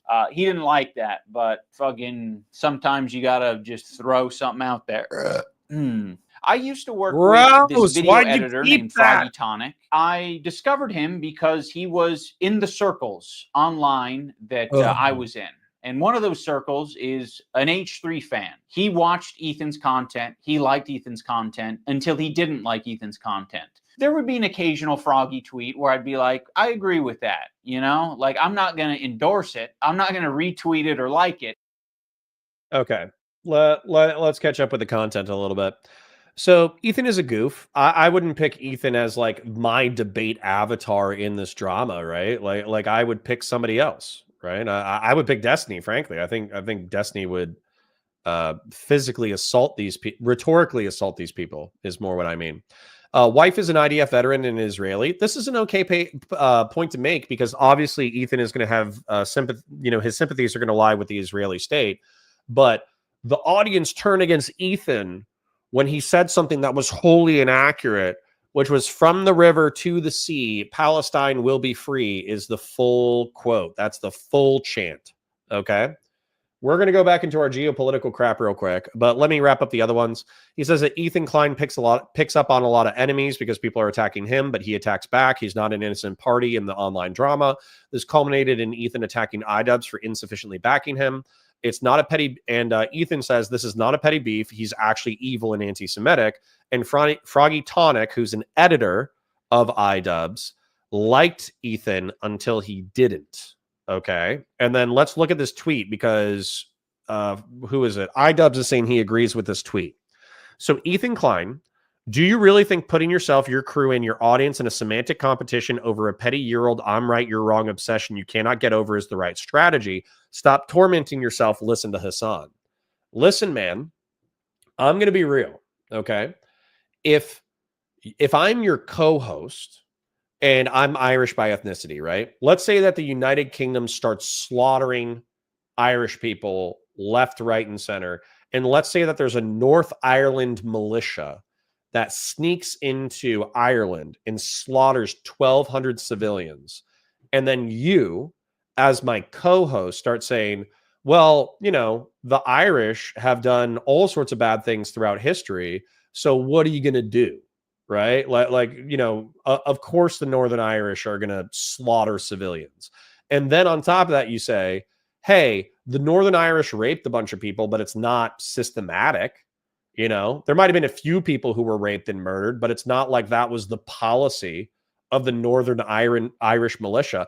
I'm going to hate your guts, right? Like I'm going to hate you as a person. I'm going to think that you're evil because you're excusing terrorism, rape, and murder. So I'm going to think that you're a dog shit person, right? And so as a result, Ethan hating Hassan with his whole being is not a problem for me. And also saying like, oh, he got wrapped up on it. He's Israeli. The conflict is still ongoing. Of course he's wrapped up on it. He wakes up every single day and he probably gets a dozen DM messages calling him like a massive Zionist piece of shit who's responsible for the slaughter of countless Gazans, right? So, and then also it's going to be Hassan Piker from Hassan Piker's audience because Hassan Piker is making excuses for the quote unquote Palestinian resistance, right? And so we're going to go back to geopolitics momentarily, but Grassroots Hegemon, good to see you, and thank you for the donation. I'm going to thank you, Philip Coffee, Dude Man Sue, and Grassroots Hegemon for donating so far this stream. It is greatly appreciated. Grassroots Hegemon says, from the river to the sea, Palestine will be Arab is the full quote. Well, you know, some people say that, right? Not everybody. Palestine will be free. And by the way, Hassan Piker says that the only solution is a one-state solution in which the Palestinians politically dominate. Like, what do you think is going to happen, right? If the Palestinians are in political charge through sheer weight of numbers in Israel? Like, I'm genuinely asking. Hassan would say like, oh, well, they'll figure out how to exist peacefully in a democratic system. And it's like, no, they're not. No, they're not. No one with like the political experience greater than a 14-year-old thinks that a one-state majority Palestinian democracy, secular democracy somehow, even though the people aren't secular, is going to somehow be like flourish in this region of the world. Let's pull up the map again. Israel maps. Let me pull this over. We're doing another geopolitical lesson. Gen X, stop playing your video game. Stop typing whatever you're typing and look at the Google Maps, okay? So here we go. This is the Suez Canal. We were here a moment ago for our geopolitical lesson. This is Israel. Here is Gaza and the West Bank. The West Bank is still Palestinian-controlled territory. I think is it the Palestinian Authority or is it someone else, okay? But here's the river. This is the River Jordan, I think. The Dead Sea. It's the Jordan River. It has to be, right? Because Jordan's right there. Anyways, so here's the river. Here's the sea. So if you think from the river to the sea, Palestine will be free, what you're effectively saying is that the state of Israel will no longer exist. It will become the state of Israel. Now, the nice Palestinians are going to say, well, Jews and Israelis have always been people of the book, and therefore they can live in a Palestinian majority state, and they don't have to worry about political persecution. As a matter of fact, if you look through vast swaths of history, that was the case. And as a matter of fact, that's actually kind of what Islam calls for. Islam does call for the planetary domination of the Islamic religion, and then for Christians and Jews as people of the book to be tolerated as citizens of the Ummah, like maybe the Ummah is too specific, but as citizens of the caliphate, but second-class citizens, okay, let's be real. So the people who are peaceful say, yeah, you could live in our one-state majority Palestinian city and we won't kill you. And then the non-peaceful ones who bear an ethno-religious grudge, they say, screw that. Zionists are effectively Nazis, which is what a lot of leftists argue. Therefore, whatever you did to Nazis is what we have to do to Israelis. So Ethan Klein being upset at the conflation between peaceful Palestinians who want a one-state solution and non-peaceful Palestinians and people outside of Palestine who want a one-state solution, it's okay for him to be upset about that. It's logically coherent for him to be upset about that. And for Idubbz to be like, no, they're all peaceful. It's like, and I'm not saying he said that explicitly. I feel like that he's saying that implicitly because that's what Hassan says, is that it should be a Palestinian majority one state, right? So I think Idubbz is woefully politically naive and possibly has like an IQ of unironically like 89. Christian Blair says, to make that comparison historically accurate, the Irish would attack the British civilians on mainland Britain? Probably. Hassan's friend's second thought said that all Israelis are legitimate targets. That's exactly what we're talking about, by the way. And Hassan says that was wrong. And Hassan couldn't say that was wrong. Hassan covers for second thought, and he covers for Bad Empanada, who says similar things. The exact opposite of what's happening now. It would be the same, just reversed. Yes. It'll be an enlightened secular democracy where the people will join hands forgetting the sins of the past and they'll all be singing Kumbaya. Doom spiral. Unironically, there are Hassan Piker people, or there are people who got suckered in by Hassan Piker like Idubbz here, and they believe that. They think that. They think that like, oh yeah, a one-state solution sounds great. Don't I believe in democracy? Don't I believe in pluralism? Don't I believe in ethno-religious diversity? So if we can do it in the United States of America, why can't they do that over in Israel? And the reason why is because as soon as you let the security guards down, buses start blowing up and people start getting kidnapped and murdered. That's why, right? I practice. That's an absurd suggestion. I'm assuming that you're just saying that, oh, if you're talking to somebody in chat, I guess. But thank you for the comment, Kay. I do appreciate it. I prefer the liberal democratic lit culture instead of the Islamic one. Yeah, me too. Me too. I am critical of Israel. I'm a liberal Zionist, right? That's what, who is it? Liberal Zionist is something that Bad Empanada accuses Ethan Klein of being. I'm one too. Okay. I like freedom. I like freedom of speech. I like freedom of conscience. I like the right to self-defense. I like limited government. I like due process under the law. I like equality of rights. I like the prohibition against cruel and unusual punishment. I love all that stuff. Okay. I want that to be spread across the world. However, I feel like Israel is more close to what I want for the world than Palestine. And therefore, if the Palestinians, specifically Hamas and the Palestinian Authority, got into power in Israel, I think there would be mass slaughters of Jews. And considering I'm not a fan of mass slaughter in general, no. No is the answer. Israel has the military capacity. Israel has the political power. Therefore, the best thing that you can work for or hope for is for Palestinians to agree to a two-state solution, and then for them to give up on the war and for them to focus on domestic development, domestic economic and social development, so they can become a thriving polity separate from war. That would be my solution. Soko says, Connor, will you be having Brianna on as a guest on this network? Maybe as a guest, Brianna will be coming on, but I don't think that we're going to be collaborating in the future. To be honest, I just said that I wanted to wrestle in the mud with pigs more often. She said that she didn't want to do that. And so I think we just have different visions. So it is what it is. We'll probably talk in the future and do like a collaborative, on a specific topic or a debate on a specific topic. But I don't think we're going to be doing a long form or a show together. We probably won't be doing a show together. We'll just be doing like a single debate or a single combo. Mr. Bombastic says, late culture says, leading culture that supposedly allows all others to coexist. Based. All right, let's continue. But fair enough. I guess I just missed my old friend. Some wings are too bird feathered colored. Now that brings us to February 28th of this year. Now, my former editor of a year and a half ago did say some truly mean shit. He called Hila the C word. He said they're trying to kill their dog with cheddar cheese and a bunch of other shit, I'm sure. Ethan, at some point, discovers that Idubbz' former editor says this horrendous shit about him and Hila. But no one's asking the question, where does Ethan get this information from? You see, it would be very obviously a problem if Ethan was discovering this content by scrolling through Twitter looking for something to upset himself with. He has maybe set it up in such a way where his employees feel the need to send him this information. And that would be horrible. They shouldn't be doing that. They should be sending you things that are entertaining for your show that don't fucking trigger the hell out of you. Why is there so much work being put into discovering this guy on Twitter who's barely getting any interactions,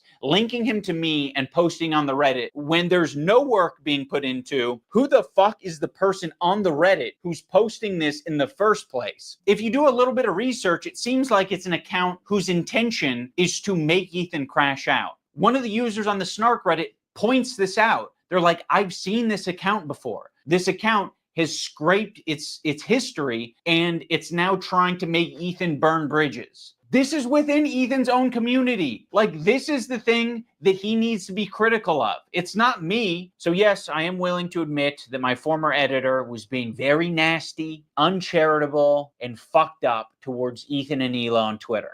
But Ethan and Hila are doing the same shit on their podcast. So I don't want to fucking hear it. Terrorist supporter. The CEO of Twitch. Pedophile.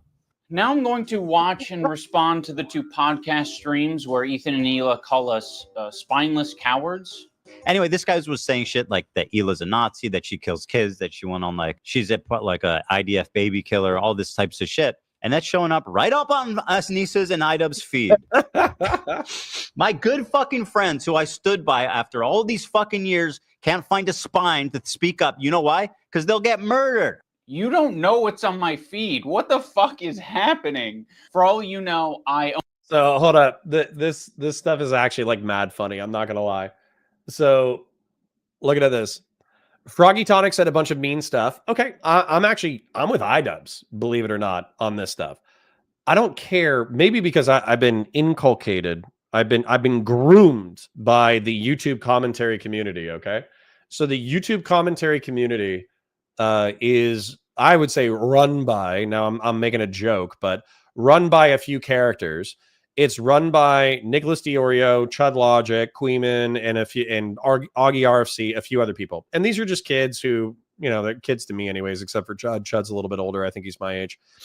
They're kids who get up every day and they just look for the drama. They look for what's going on the internet, and they make wildly entertaining content as a result of it, because effectively what they do is they find the dumbest person on the internet and they make fun of them for hours. And so it's funny. So like if you're bored on a Friday night, bored on a Saturday night, bored on a Sunday night, whatever, and you're chilling and you're eating your food and you're kind of getting ready for bed and you need something dumb to listen to, it's great content that is like mindless and stupid and entertaining.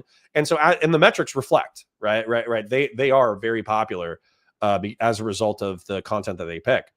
But what they have is they have an editor, and the editor basically, who is it? It's Chud Logic's editor, DK Edits.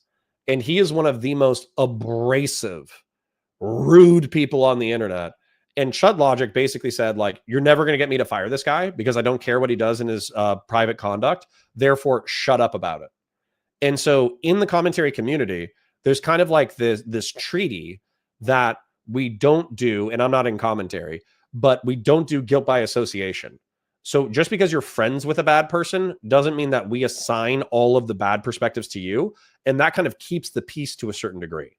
And so if Idubbz is saying that Ethan is going out of his way to find people who are friends of friends who hate him, then that is like antisocial, stupid, childish playground morality that is going to drive you slowly insane. That is the steel man of Idubbz's position. Ethan's position, though, is that this has moved out of the realm of casual talking smack or talking smack on the internet. People have called child protective services on Ethan, and they're effectively bombarding him constantly with like anti-Semitic messages that are threatening like death and rape and murder and all that kind of stuff, and threatening his kids and this, that, the other. And so what he's saying is that back when Idubbz was quitting being Idubbz, I guess, and stop being so mean and cruel, there was a lot of people who were talking smack about him and his wife, Anissa Joma, who is an OnlyFans model. And so at the time, Ethan and Gila Klein took a lot of public flack saying like, no, you guys don't get it. These are fundamentally good people. Stop dogging them so hard. And so they might have taken some of the heat off of Idubbz. And so they're expecting a level of reciprocity that they're not getting. Now, there's a weird, believe it or not, here's like a little tidbit for later. Believe it or not, there's actually an ethno-religious reason for that. As a matter of fact, I'll just spoil it. Anissa Joma, despite having tattoos, despite being an OnlyFans model who shares nudes on the internet, she is actually like half Lebanese and therefore feels like a mild amount of ethno-religious loyalty to the Palestinian and Lebanese people because they're constantly being attacked by Israel. Right? So that's crazy to me, to effectively violate every cultural standard of your host nation or your nation of ancestry, and yet somehow you're like simping for them as well. Like, you can simp for them as people. I have no problem with that, and just saying like there's good people in Lebanon and I don't like that they're getting killed by Israel. That's totally fine. But then not defending your Jewish Israeli sympathetic friend because you have an ethno-religious sympathy to Lebanese people, I do think that's weird. I do think that's worth criticizing. Grassroots Hegemon, thank you for the $5. Says, you forgot the king, the hot salesman himself, Mr. Medicare, great internet villain of the time. True, true, true. Now, I miss the Medicare days. I was not around for his peak. And frankly, I think a lot of people have told me that Mr. Medicare was going to die of cancer, but they've been telling me that for a decade. So I have no idea when he's actually going to die. Now, I have been buy a hat for your hat. Okay, thank you, Grassroots. Appreciate it. Thank you for the donations. I am going to grab some water, but I'm going to let the content play because, frankly, it's an hour long. I'm going to pull a Hassan and let the chair watch Idubbz for a moment, but I will be right back. Mr. Bombastic says, to be fair, I don't think the Lebanese are fundamentalist Muslims. They live in a much more diverse ethno-religious society. There are Lebanese Christians, there are Lebanese Muslims, there were Lebanese Jews, and they lived in relative peace, I think, up through the 1980s. But then in the 1980s, there was a horrible civil war, and some of the violence since that time has carried on.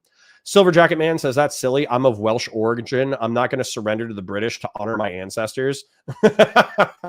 I can't tell if you're saying that means that you are going to talk shit about the British or if you're not. I don't know. I don't know which way you're splitting on that comment. But anyways, I'm going to grab some water. I'll be right back. Only use the For You tab. For all you know, I only use lists. For all you know, I'm seeing these things tweeted out by my editor of a year and a half ago and saying, God, that is nasty. I'm just not going to throw someone away because they're having a parasocial weird moment. Just like I'm not going to throw Ethan Klein away because he's having a parasocial weird crash out. How many women I fucked? Hassan, by the way, thousands. Yeah, thousands. Let me ask Galia. These shoes do not go. I'm sorry. Oh my God. Hassan's the type of dude who watches himself in the mirror when he has sex. Watching me on a 30-second delay on your stream. Wait, how does he know I'm watching already? Because you've been talking about it for the last 5 minutes. It's not a fucking petty beef. It's like, this guy is evil and he's doing anti-Semitism. These shoes do not go. I'm sorry. There are many people, I'm sure, who have unfollowed you for the things that you've said and done. And I'm sure there are even more people who have stayed following you because they don't want to throw the baby out with the bathwater. They don't want to throw someone away because they've had some hard moments. We're all fucking human. My good fucking friends who I stood by after all these fucking years can't find a spine to speak up. You know why? Because they'll get murdered. And what you're saying to me is that I'm a bad friend and I'm a piece of shit. I'm spineless. I'm cowardly because I am following someone on Twitter. Because they have mobilized such an insane harassment group. It's not bad enough that I have this group of people harassing me and everyone in my life. It's that people outside of this group, journalists, creators, are actively participating in this gaslighting to make it seem like I'm fucking crazy. I mean, I don't know what he's getting at here. Like, yeah, people are gaslighting you. A lot of people gaslit me when I apologized. That was actually like the #1 type of harassment I got was people gaslighting me and taking my newfound woke ideology to its extreme. I probably done and stood by Idubbz and Anissa more than anybody.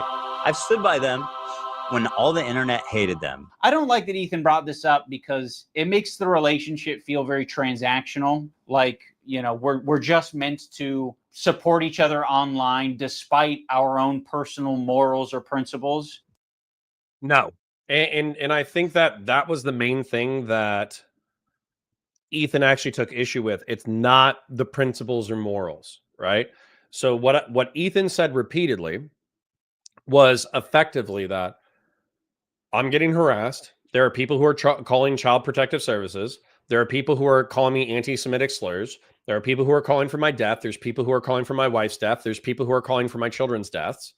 And so, since you were in the heat of the moment in reference to you kind of quitting your more negative content, and then you were also taking heat because your girlfriend, now wife, had an OnlyFans, it would be nice for you to back me the way that I backed you, right?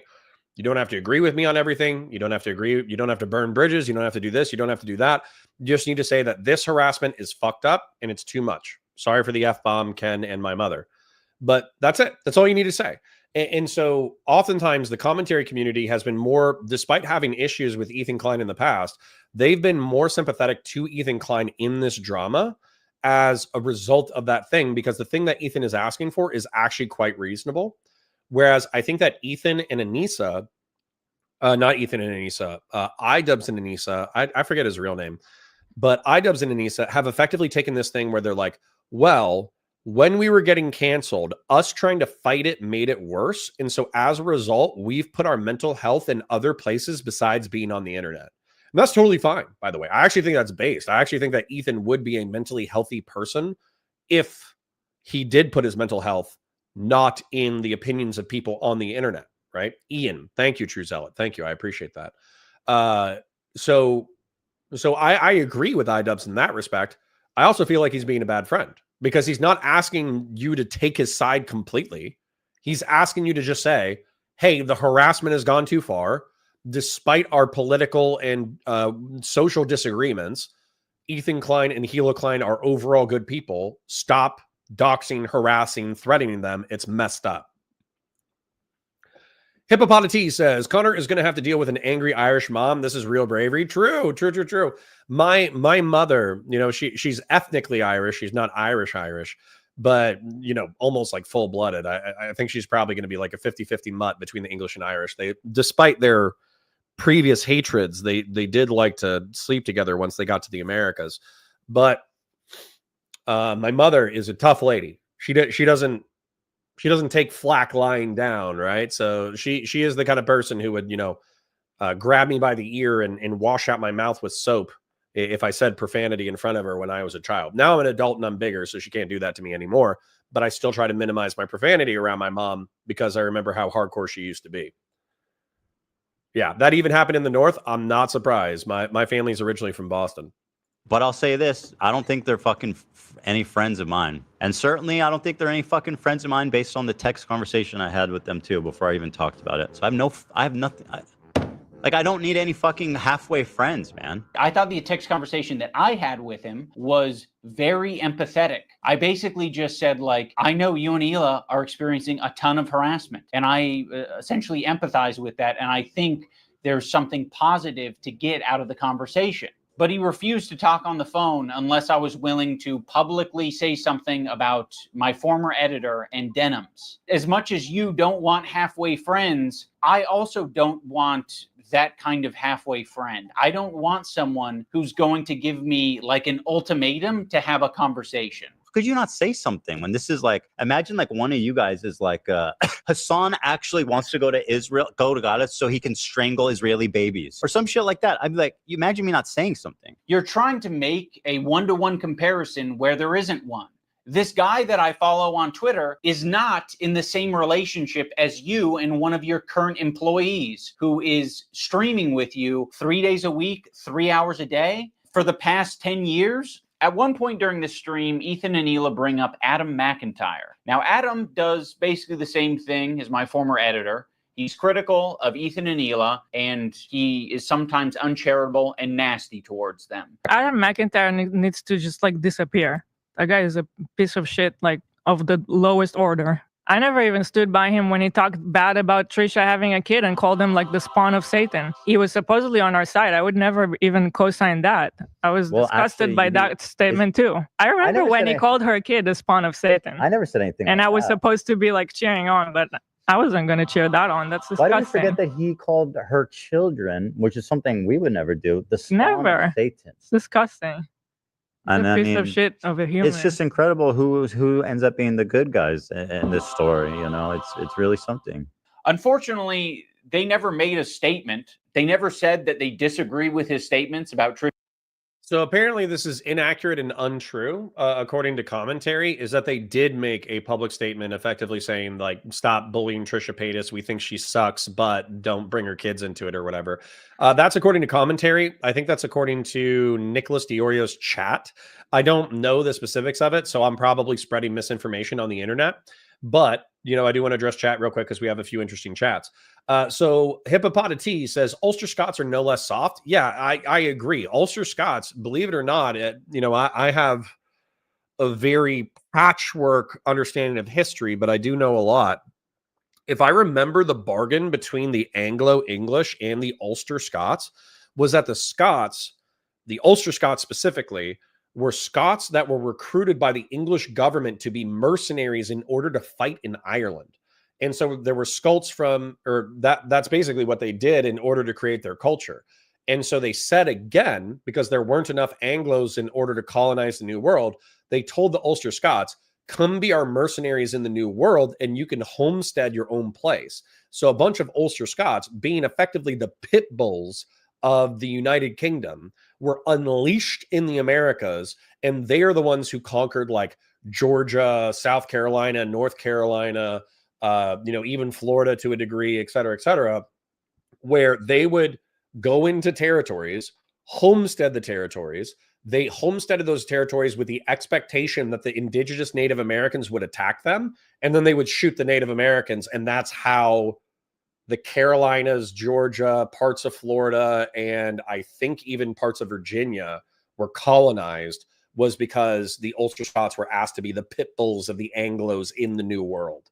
So yeah, Ulster Scots, you can criticize them for working with the English. You can criticize them for being mercenaries for a authoritarian regime in the 19th century and probably the 18th century as well. But they are tough human beings. I'll put it that way. Big in Gaming says, but by the way, why are Democrats in the news loving Hassan? Makes me not want to vote for them either. Yeah, it's too far left, right? At least in my opinion. The Democrats have to make a choice, okay? They need to say that socialism and communism is a part of the people that they want to attract as a part of the Democrat Party, or they need to say it's not. And they need to make a decision between effectively never Trump Republicans and centristy Democrats or far leftists. Because if the choice comes down to a populist like Donald Trump, or let's say JD Vance, or a socialist, like let's take AOC and Bernie Sanders. I know they're social democrats publicly, but let's face it, they used to say a lot of socialisty things. Let's say that the leader of the Democrat Party is saying a lot of socialisty things, and I have to pick between the two. I'm picking neither, because I do view socialism and communism as the opposite authoritarian of fascism. I just do. I can explain why, but I don't want to bore you to death. But effectively, like, I think socialism gives the government enough power in order to be dystopian and authoritarian in the name of the common good. And that's almost more nefarious than fascism, where fascists are just like, yeah, we're bad guys and we love power. Like communists and socialists will convince you they're the good guys while they do some of the most evil stuff you've ever heard of. Excuse me. What did Gila do exactly? So Gila was an administrative personnel in the Israeli Defense Forces. So she was a person other than Grunt. She wasn't an infantryman, but she previously bragged about going on a patrol either in Gaza or in the West Bank. And so as a result of her bragging about her military service, the leftists have effectively turned that into she's a baby killing infantry, ethnic cleanser, genocidal maniac. Well, QC John says, so as an ethnic Irish, did you learn where the gold at the end of the rainbow is? No, not yet. I keep chasing it. I never get there. Sucks. Big in Gaming says, well, this was written by Hassan and his orbiters who are blatant liars, so wouldn't be surprised that this is a lie as well. Me either, but I want you to take some of the things. When I hear it from another person, I want you to take it with a grain of salt, right? Silver Dragon Man says a lot settled in Appalachia. That combined with Dutch is why their accent sounds very funny. I'm not surprised. America has enough of the Trump Tower of Fire. Red alert, red alert.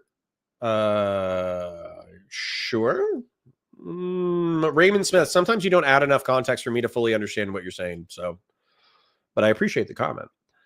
Big in Gaming, Grassroots Chechabon says, this is a sides locking down. You are going to see a lot of very strange bedfellows as a response to Trump. Yes. Northern Ireland is a place where Scots descendant people worship a Dutch king and are proud to call themselves British. Historical confusion to the mass.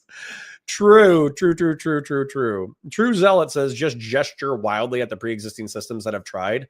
Yeah, I try. Socialists and communists don't find that compelling when you're making that argument. Big in Gaming says there's a clip of communists like Second Thought saying that Hassan is the one who is much softer in language to really groom young people to fall in the communist zeitgeist. Well, Big in Gaming, no offense, but it's kind of true, right? So obviously I've only been streaming full time for a couple of weeks, but if I go on my home channel, I think my max so far is like 110 viewers as far as like since I went full time. And then here, I bounce between like 30 and 50 depending on topic and time of day. So I think that, no offense to, not trying to blow myself up a little bit, but I will, self-glaze incoming. I think I'm more intelligent than Hassan Piker. I think that I'm passably good looking. I'm not the best looking guy on the planet, but I'm okay. I'm okay to look at. I think that I am insightful. I do think I do have a command of history. I do think I do have a lot of experience in the world. And so as a result, I think in a more just world, Hassan's audience would hear a single clip of mine and they would be like, this man's brilliant. We're leaving Hassan and we're all going to go start watching Counterpoints, right? That's not going to happen though, right? And so just through virtue of Hassan having tens of thousands of live viewers daily, hundreds of thousands of post-recorded viewers, and probably millions of fans, I think that that does say that Hassan is capable of delivering socialism, communism, and jihadist sympathy in a way that is palatable to segments of the American public. I think we can say that descriptively while thinking it's horrible. Hippopotati says, well, QC John, someone told him the leprechauns were on stream. That is how we got here. True. I'm looking for the pot of gold out here. The Democrats were concerned with the overall culture. They'd grab the Never Trump Republicans. I mean, that would be my recommendation, but that doesn't mean that they listen to me. Democrats listen to me until they don't, right? Big in Gaming had very nice excuse for leftists to stop using their brain and just to fantasize about revolutions that failed, is the way I'm going to translate that comment from Mr. Bombastic. A particularly shiny rock is more intelligent than Hassan Becker. Is that glazing? It might be. Might be a little bit, right? Because I think I'm a little bit smarter than a shiny rock. Some days. I don't think bringing Hassan and leftists on board will be enough for leftists and tankies to not try to torpedo Democrat candidates. That right there, what Val said, needs to be a part of the political calculus for Democrats. Okay? Because the leftists, moderate Republicans, will be happy to have a political coalition that goes against Trump that aligns with them 70%. Leftists are going to ideologically spiral, and if you are insufficiently leftist, they're going to cannibalize you. So that needs to be a calculation in how the Democrat Party forms in the coming years. Well, QC John says, well, Connor is braver than me then. I saw those movies. I know how those pale, freckly monsters can tear stuff up. Jeez. Grassroots Hegemon says, Connor's wife thinks he's hot. We need to knock this bad man. True. On certain days, she thinks I'm hot. On certain days, she thinks I'm the most annoying person on the planet. So that's just marriage, ladies and gentlemen. You love your partner always, and you like them a substantive amount of the time, but there will be days where you do not like the person that you love. It happens. Sometimes I'm mad annoying, and I accept that fact, and she tries to. All right, content. Let's get back into it. Trish's baby until it's useful. Like, what is it, 3 years later? Like, I mean, you're talking about it like you were aware of it at the time and that there was some amount of pressure or enthusiasm for you to get down with that. And what it sounds like to me is that you did see it at the time and you were like, ooh, I don't like that. And you didn't endorse it and you didn't fuck with it. Huh. It's almost like that is a fucking identical situation to me. It's just incredible who ends up being the good guys. And that is a competent point from Idubbz. I follow on Twitter. Me following somebody means nothing. If you follow me on Twitter, I follow you. I don't check whether or not you follow me back. I don't check whether or not you unfollow me in order to boost your numbers of followers. I don't check any of that stuff. If you follow me, I get notifications that like a few dozen people have followed you. I follow. And so I see tanky scumbags, Nazis, ethno-nationalists, racists. I see, libertarian socialists, communists, furries, porn addicts, all that kind of stuff. The main people that I mute and the main people that I block are either reply guys who don't make points. They just do insults, or they're annoying as hell, or people who retweet porn. If you put pornography onto my feed, then I either mute you or block you, depending on whether or not you post other content. So, yeah. So, like a follow means nothing. So that's where I think that Ethan is overreading into follows. I'm only half of the people. It's all grassroots hegemon alts. But Ethan is reading too much into what a follow means. I agree with Idubbz on that point, but I do think that Ethan's ask, as far as asking for backup, is not too much, especially if you consider each other friends. this story, it's really something. So yeah, the reason I'm bringing this up is because they're trying to like paint themselves as the good guys, and they're saying like, yeah, we strongly disavow things that are said, even about our enemies. We are the most immoral people on the internet, unlike Ian and Anissa, who are fucking. So Christian Valeris brings up a pertinent question. Why haven't you banned Artemis Fowl yet? Lol, he is both dumb and annoying. because Artemis Fowl, as annoying as he is, and as much of a reply guy as he is, number one, he helped me find some art for ODST. I asked, what is it? I asked, like, there's a blue skull ODST with a modified M4 hanging out of a dropship art that I saw years ago and I can't find anymore. Can somebody help me find it? Does anybody know where that is, right? And so I do have to go get my son in about 40 minutes. And so he helped me find that art.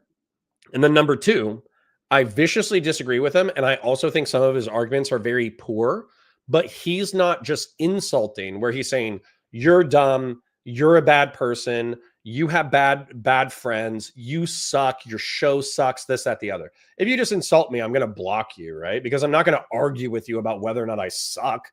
I don't care about your opinion that much. So basically, like, okay, have a nice time screaming in the internet, dickhead, and then I'll just block you, right? Whereas Artemis will actually get into the nitty gritty. He will argue the details of his argument. And so while I disagree with his conclusions, and oftentimes, let's face it, I disagree with his evidence as well, he's arguing the argument. He's not appealing to how bad his opponent is in order to try to trigger people. He's just triggering because, he's abrasive. So Grassroots Hegemon says, I'm easily 50 of the racist, porn-addicted, ethno-nationalist communists that follow Connor on Twitter. Dude, they made a joke about that on Nicholas DiOrio's stream. I watch Nick DiOrio, I watch Chud Logic, I watch Queeman for drama content.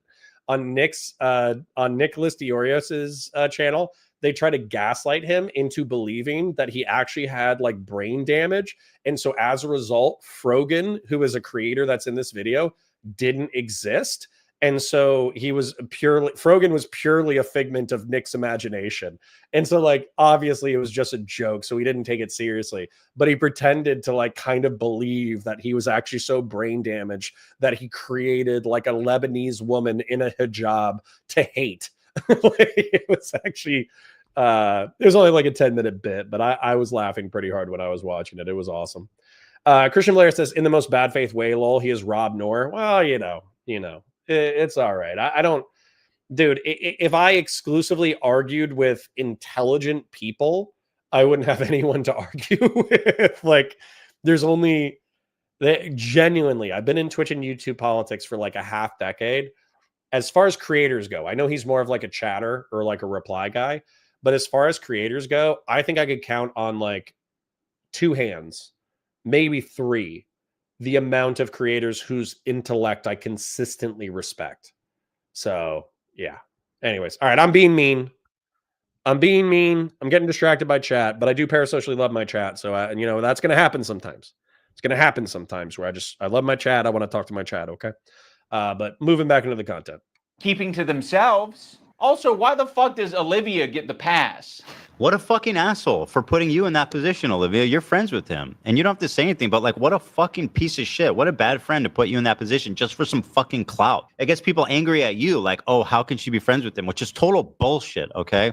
Olivia did not do anything. And I want the pass. Do I have to be an employee to get that treatment? Because then you'll just see me as an ally? Or is it because Ethan is afraid of wrongful termination accusations and lawsuits? And also, I don't mind putting my friend Olivia, who's apparently my real friend, in a terribly weird, fucking uncomfortable situation where you end up getting hate for no reason. Also, don't frame it as like other people making it hard on Olivia. You're making it hard on all of these people. Please acknowledge your role in this whole fucking thing. Okay, I think this is bullshit. And again, sorry for every time I cuss, we're going to apologize to Ken and we're going to apologize to my mom. So sorry, Mom. Sorry, Ken. Sorry for saying a bad word. I think, unfortunately, I'm getting more comfortable with the stream and therefore a few more profane words. I'm also tired and I'm getting sick. But anyways, sorry for the profanity. I think that this is a pusillanimous point. Okay. I think that this is a very weak point. He's saying that by criticizing Hassan Piker for being a terrorist simp, for simping for Hezbollah on stream, for simping for Hamas on stream, for excusing the sexual assaults on October 7th, 2023, for what else? Apologizing for the Houthis, for interviewing the Houthis, for sanitizing what the Houthis are doing, which is effectively firing missiles into random commercial vessels. It is actually Ethan Klein, who is making the situation difficult instead of all the people who are apologizing for terrorism. Like, dude, this is a society, this is a subculture of our society that I actively want to destroy, okay?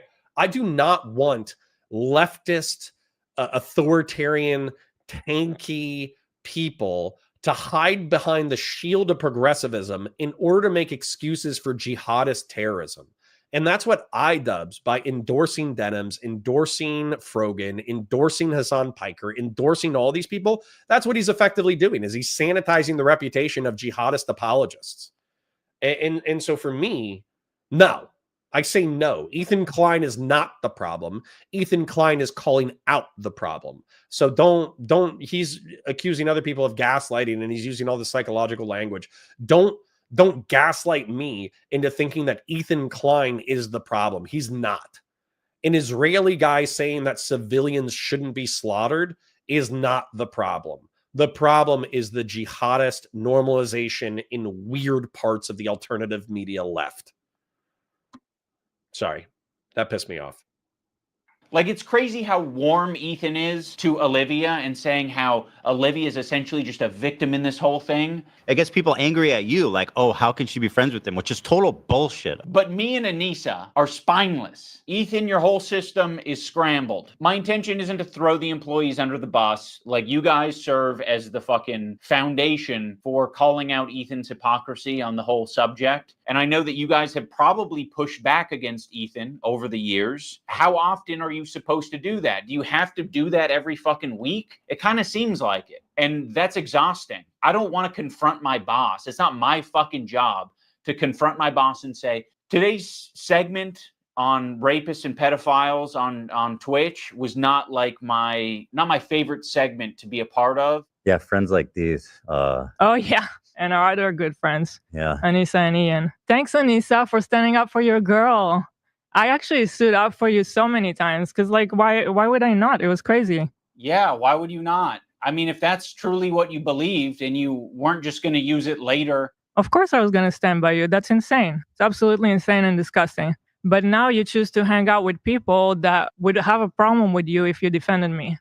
I'm not going to assume that Hila knows, but I'll say it for anyone who doesn't know. Anissa is half Lebanese and half Irish. For anyone unfamiliar, the Irish have been on the receiving end of a lot of oppression and genocide. On the part of the Lebanese, they've received a lot of oppression and attacks from the IDF. So Anissa is very well familiar with the propaganda and the shit coming out of Israel. Choosing now, out of all the times, to be like, please defend me. No, we're not going to fucking defend you. Rudy was saying that Palestinians are taught at 2 years old to kill Americans. Do we have that I one? mean, Like, just the other day, Bibi fired a really good guy that a lot of people are pissed about. he looked mean. I thought he was mean just because. Israel, Idubbz, why? Why do you make me defend the state of Israel? Okay. So sorry, I'm going to check in with the last three chats because I appreciate them. So Kay Soko says, well said. Well, thank you. I hope you appreciate my rants. I hope that's why you're here, because that's definitely going to be a part of the content. Silver Dragon Man says, dude, I'm the same way. Normally I try to be well-mannered, but when I get tired, the inner sailor comes out. That's happening today. Not going to lie. Hippopotati says, saying civilians should not be slaughtered should be like the most milquetoast take going. And by the way, if you confronted Hassan Piker and you're like, say civilians getting slaughtered is bad, he'll be like, it's bad. But so like there's always going to be the addendum. He's always going to be like, but there's night, and this happened in the you guys should go watch this segment. It's actually insane. On Valor Media, I have a segment covering, who is it? Noah Samson. And Noah Samson says that 97% of civilians support, like, effectively genocide against the Gazans. And so he's logically leading you to the perspective that you can just kill Israeli civilians. He doesn't say, yeah, it's good to kill Israeli civilians. He just logically leads you to the point at which you can infer that it's a good thing. And so that's one of the things that I really hate about the dog whistling, nose on, nose off. Like, we're going to endorse Bad Empanada, even though he's like a schizo who gets banned from Twitter all the time because he, like, you know, threatens to dox and murder people randomly. So So like they're endorsing Bad Empanada, who's one of the most schizophrenic creators on the planet. And he says crazy stuff all the time. And then they're leading you up to let's say that Bad Empanada says that there's no such let's say that he's as crazy as Second Thought, right? Let's say that they both believe that settlers are valid military targets. So you can kill civilian children and women because they're settling in your territory, right? It's okay to kill civilians in their book. They lead you logically up to Second Thought. Like Hassan leads you logically up to Noah Samson. Noah Samson and Hassan logically lead you up to Second Thought and logically lead you up to Bad Empanada. And then they let Bad Empanada and Second Thought take you the rest of the way to the point that you're endorsing terrorism. Like you're endorsing non-state actors slaughtering civilians in order to achieve political ends.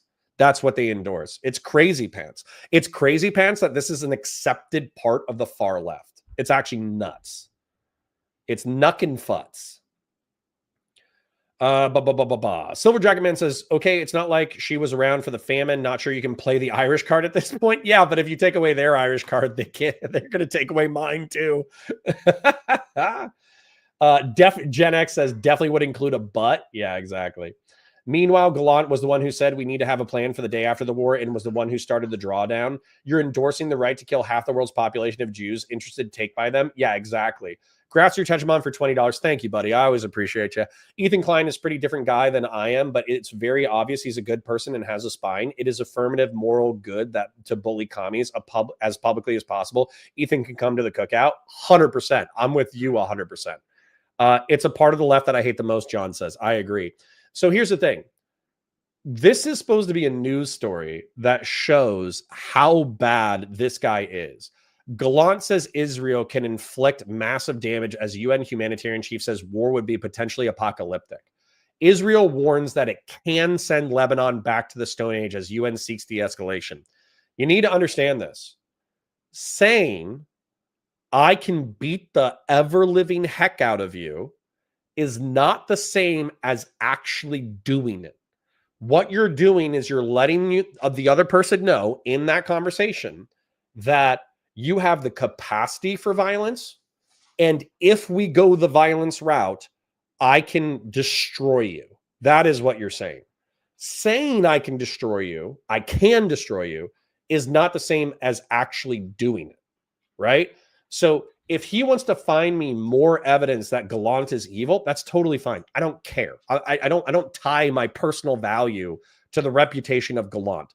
I'm just saying they should have picked a different headline if they wanted me to to understand how evil Gallant is. So they looked at me. Then hold on. Let's go back. So watch this clip really quick. To kill Americans. Do we have that one? Man. So hold on. Saying that Palestinians are taught at 2 years old to kill Americans. Do we have that one? Man. Like, So she's saying I mean, and I mean is obviously like you don't agree, but you kind of agree, right? And on this channel last week, or maybe the week before, we were on Memory TV and we were watching the Al-Qassam brigades sponsor a school for like 7 to 12-year-olds to be trained in how to maintain an AK-47, how to do room clearings, and how to do kidnappings. So a 2-year-old can barely walk. A 2-year-old can barely talk. But what the person is probably actually saying is that as soon as Palestinians can talk, they're being taught that Zionist Jews in the state of Israel are evil and deserve to be attacked, and Americans support the state of Israel and equally deserve to be attacked. That might be hyperbolic. That might not be totally true. As a matter of fact, I'm sure there's plenty of Palestinians who are just like, you know what? Every time we go to war with Israel, they jack us up. We should stop messing with Israel. And then every time that we, fight the United States or there's a terrorist attack in the United States, we catch back flack. So therefore, we shouldn't attack Americans. I'm sure there's plenty of Palestinians that think that way. However, saying that the Al-Qassam, I think Hamas got elected into office with like a 55% or a 60% mandate. They haven't had elections since. The support for the October 7, 2023 attacks was like more than 60% in Gaza itself. And so as a result, what's the lie? You can say that they're too young to understand what they're being taught. You can say that not every Palestinian thinks that way, but there's an element of truth that effectively, as soon as Palestinians are born, they're taught to think that Israel is a unique evil that deserves destruction.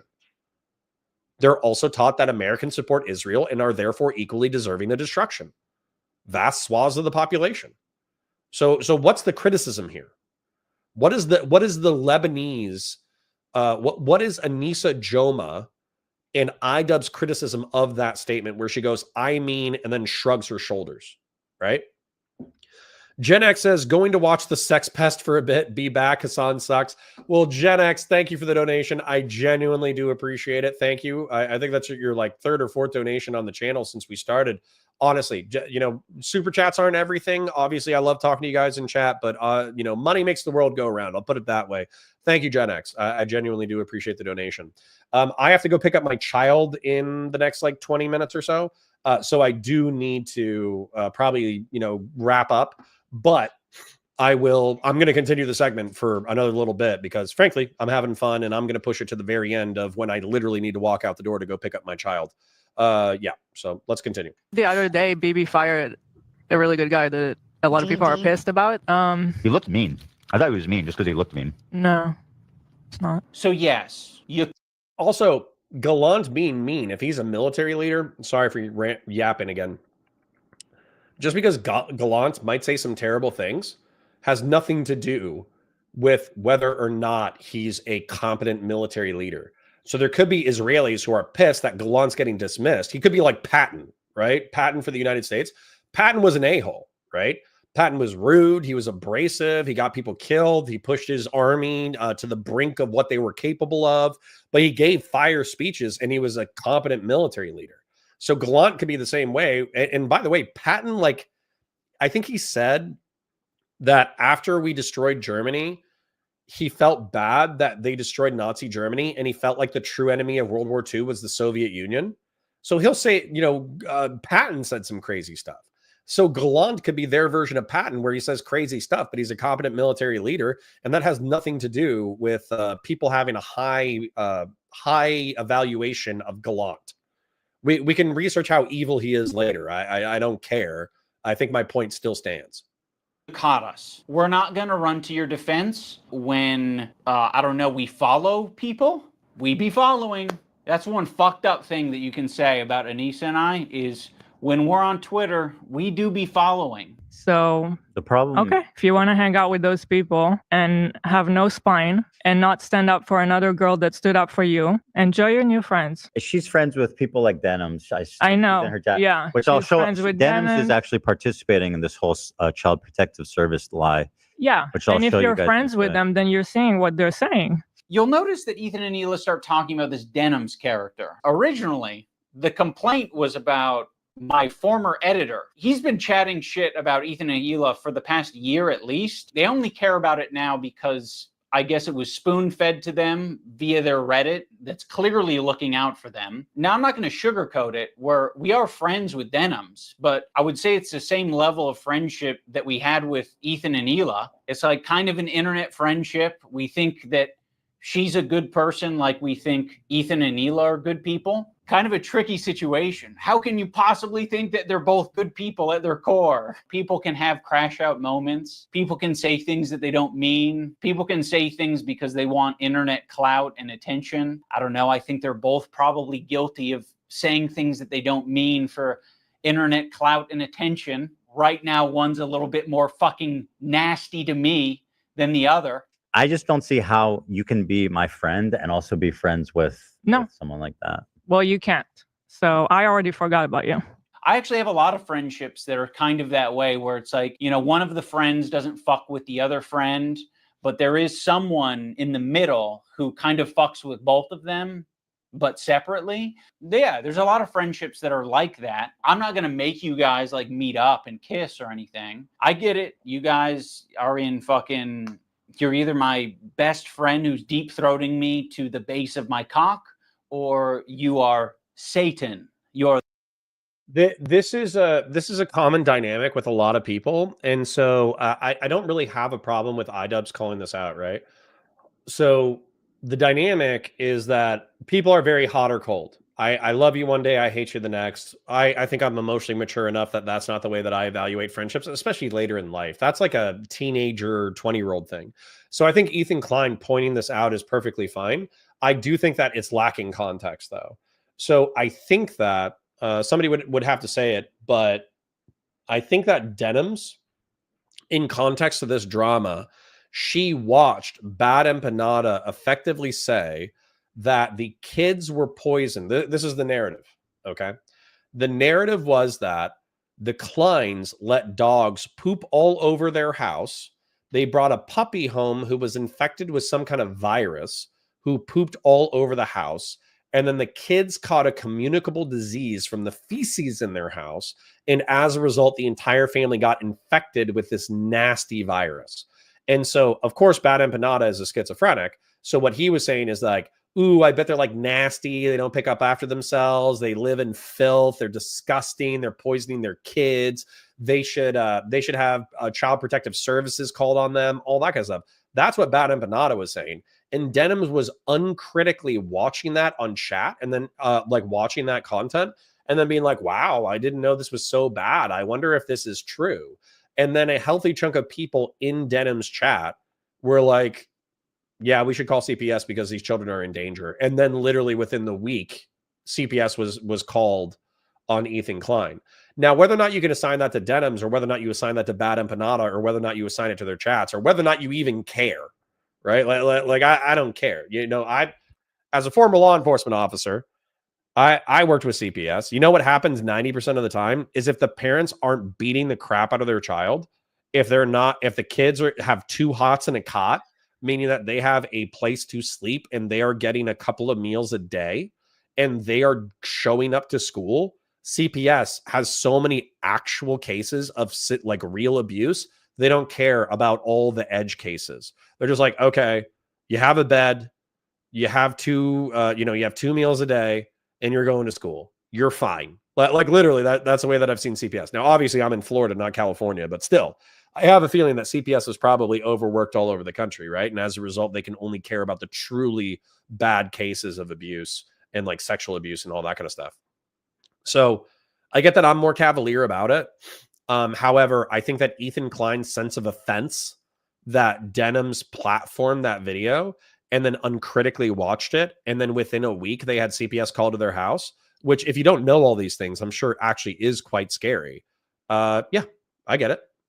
I get why they would be pissed, and I get why they would be pissed with Idubbz for being their friend.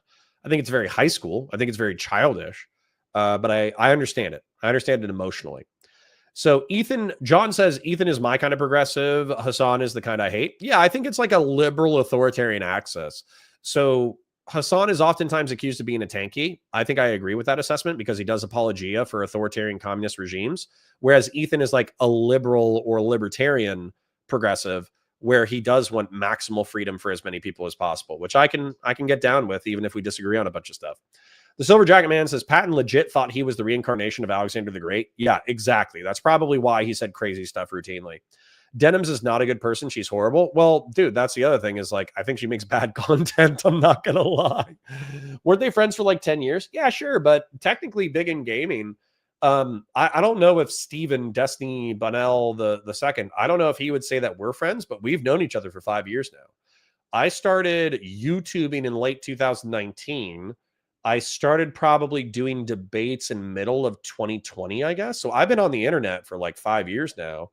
The Warhammer content took off. Obviously, we're still, doing what we can on the politics side. But Steven and I have been friendly internet acquaintances for 5 years. That doesn't mean that we're like intimate. That doesn't mean that I know his parents. That doesn't mean that I know everything about his life. I know more stuff from the internet about Steven than I know from real world interactions.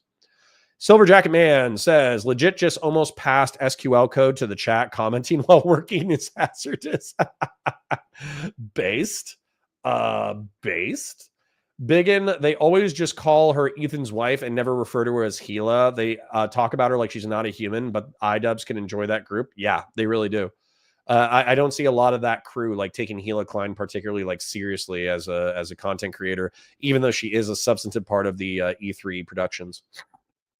then I am going to wrap up with chat just because I do have to go momentarily to pick up my son.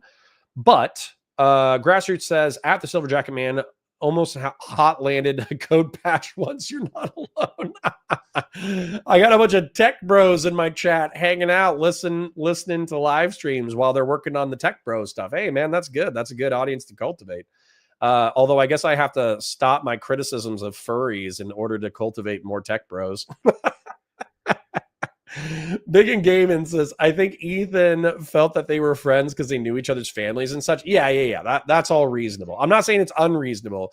I'm just saying that I'm sure that they know each other more from the internet than they do in-person interactions, but I have heard that they hung out at each other's houses. Val says, Patton wrote poetry about reincarnation through a glass darkly was a weird one. Interesting. Kay says, as someone who grew up in the system, I would take a CPS call as a direct threat to my child's well-being. Well, Kay, yeah, then I would say my emotional reaction is coming from a place of law enforcement where the custody of my children was never at threat. I had just had my first child while I was still in law enforcement.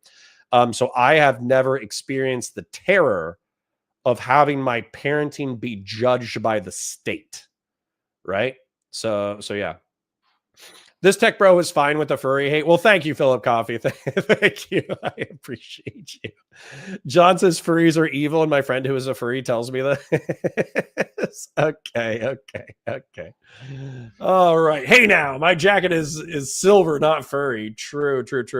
Yeah, sorry to wrap it up early on, you guys. I do have to go get my child. He is getting out of school. The wife isn't available. She's taking the kid to the hospital, not the hospital, but the doctor in order to get a checkup.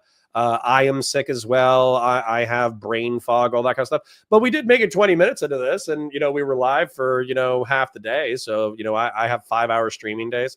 So yeah. So all in all, I still think it's fire content. Might come back and do finish the rest of it, because to be honest, I haven't seen the rest of it, and I'm kind of interested to get into it. So maybe that'll be we almost got halfway through it today. Maybe we'll get through the rest tomorrow. I do have a meeting tomorrow at 3 p.m. I think.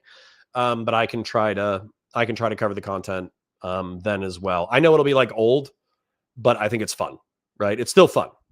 So John says tomorrow we can watch the rest. Well, thank you. I appreciate your enthusiasm. Well, QC is saluting. Christian Vlaris is saluting. Let me go ahead and go full screen so I can give you guys a good salute. I'm going to salute you I'm going to be sitting, which is rude, and I don't have a hat on, but I'm going to give you a good, nice, crisp Marine Corps salute. So position of attention, salute, hold. You guys saluted in chat, and then I'm going to cut.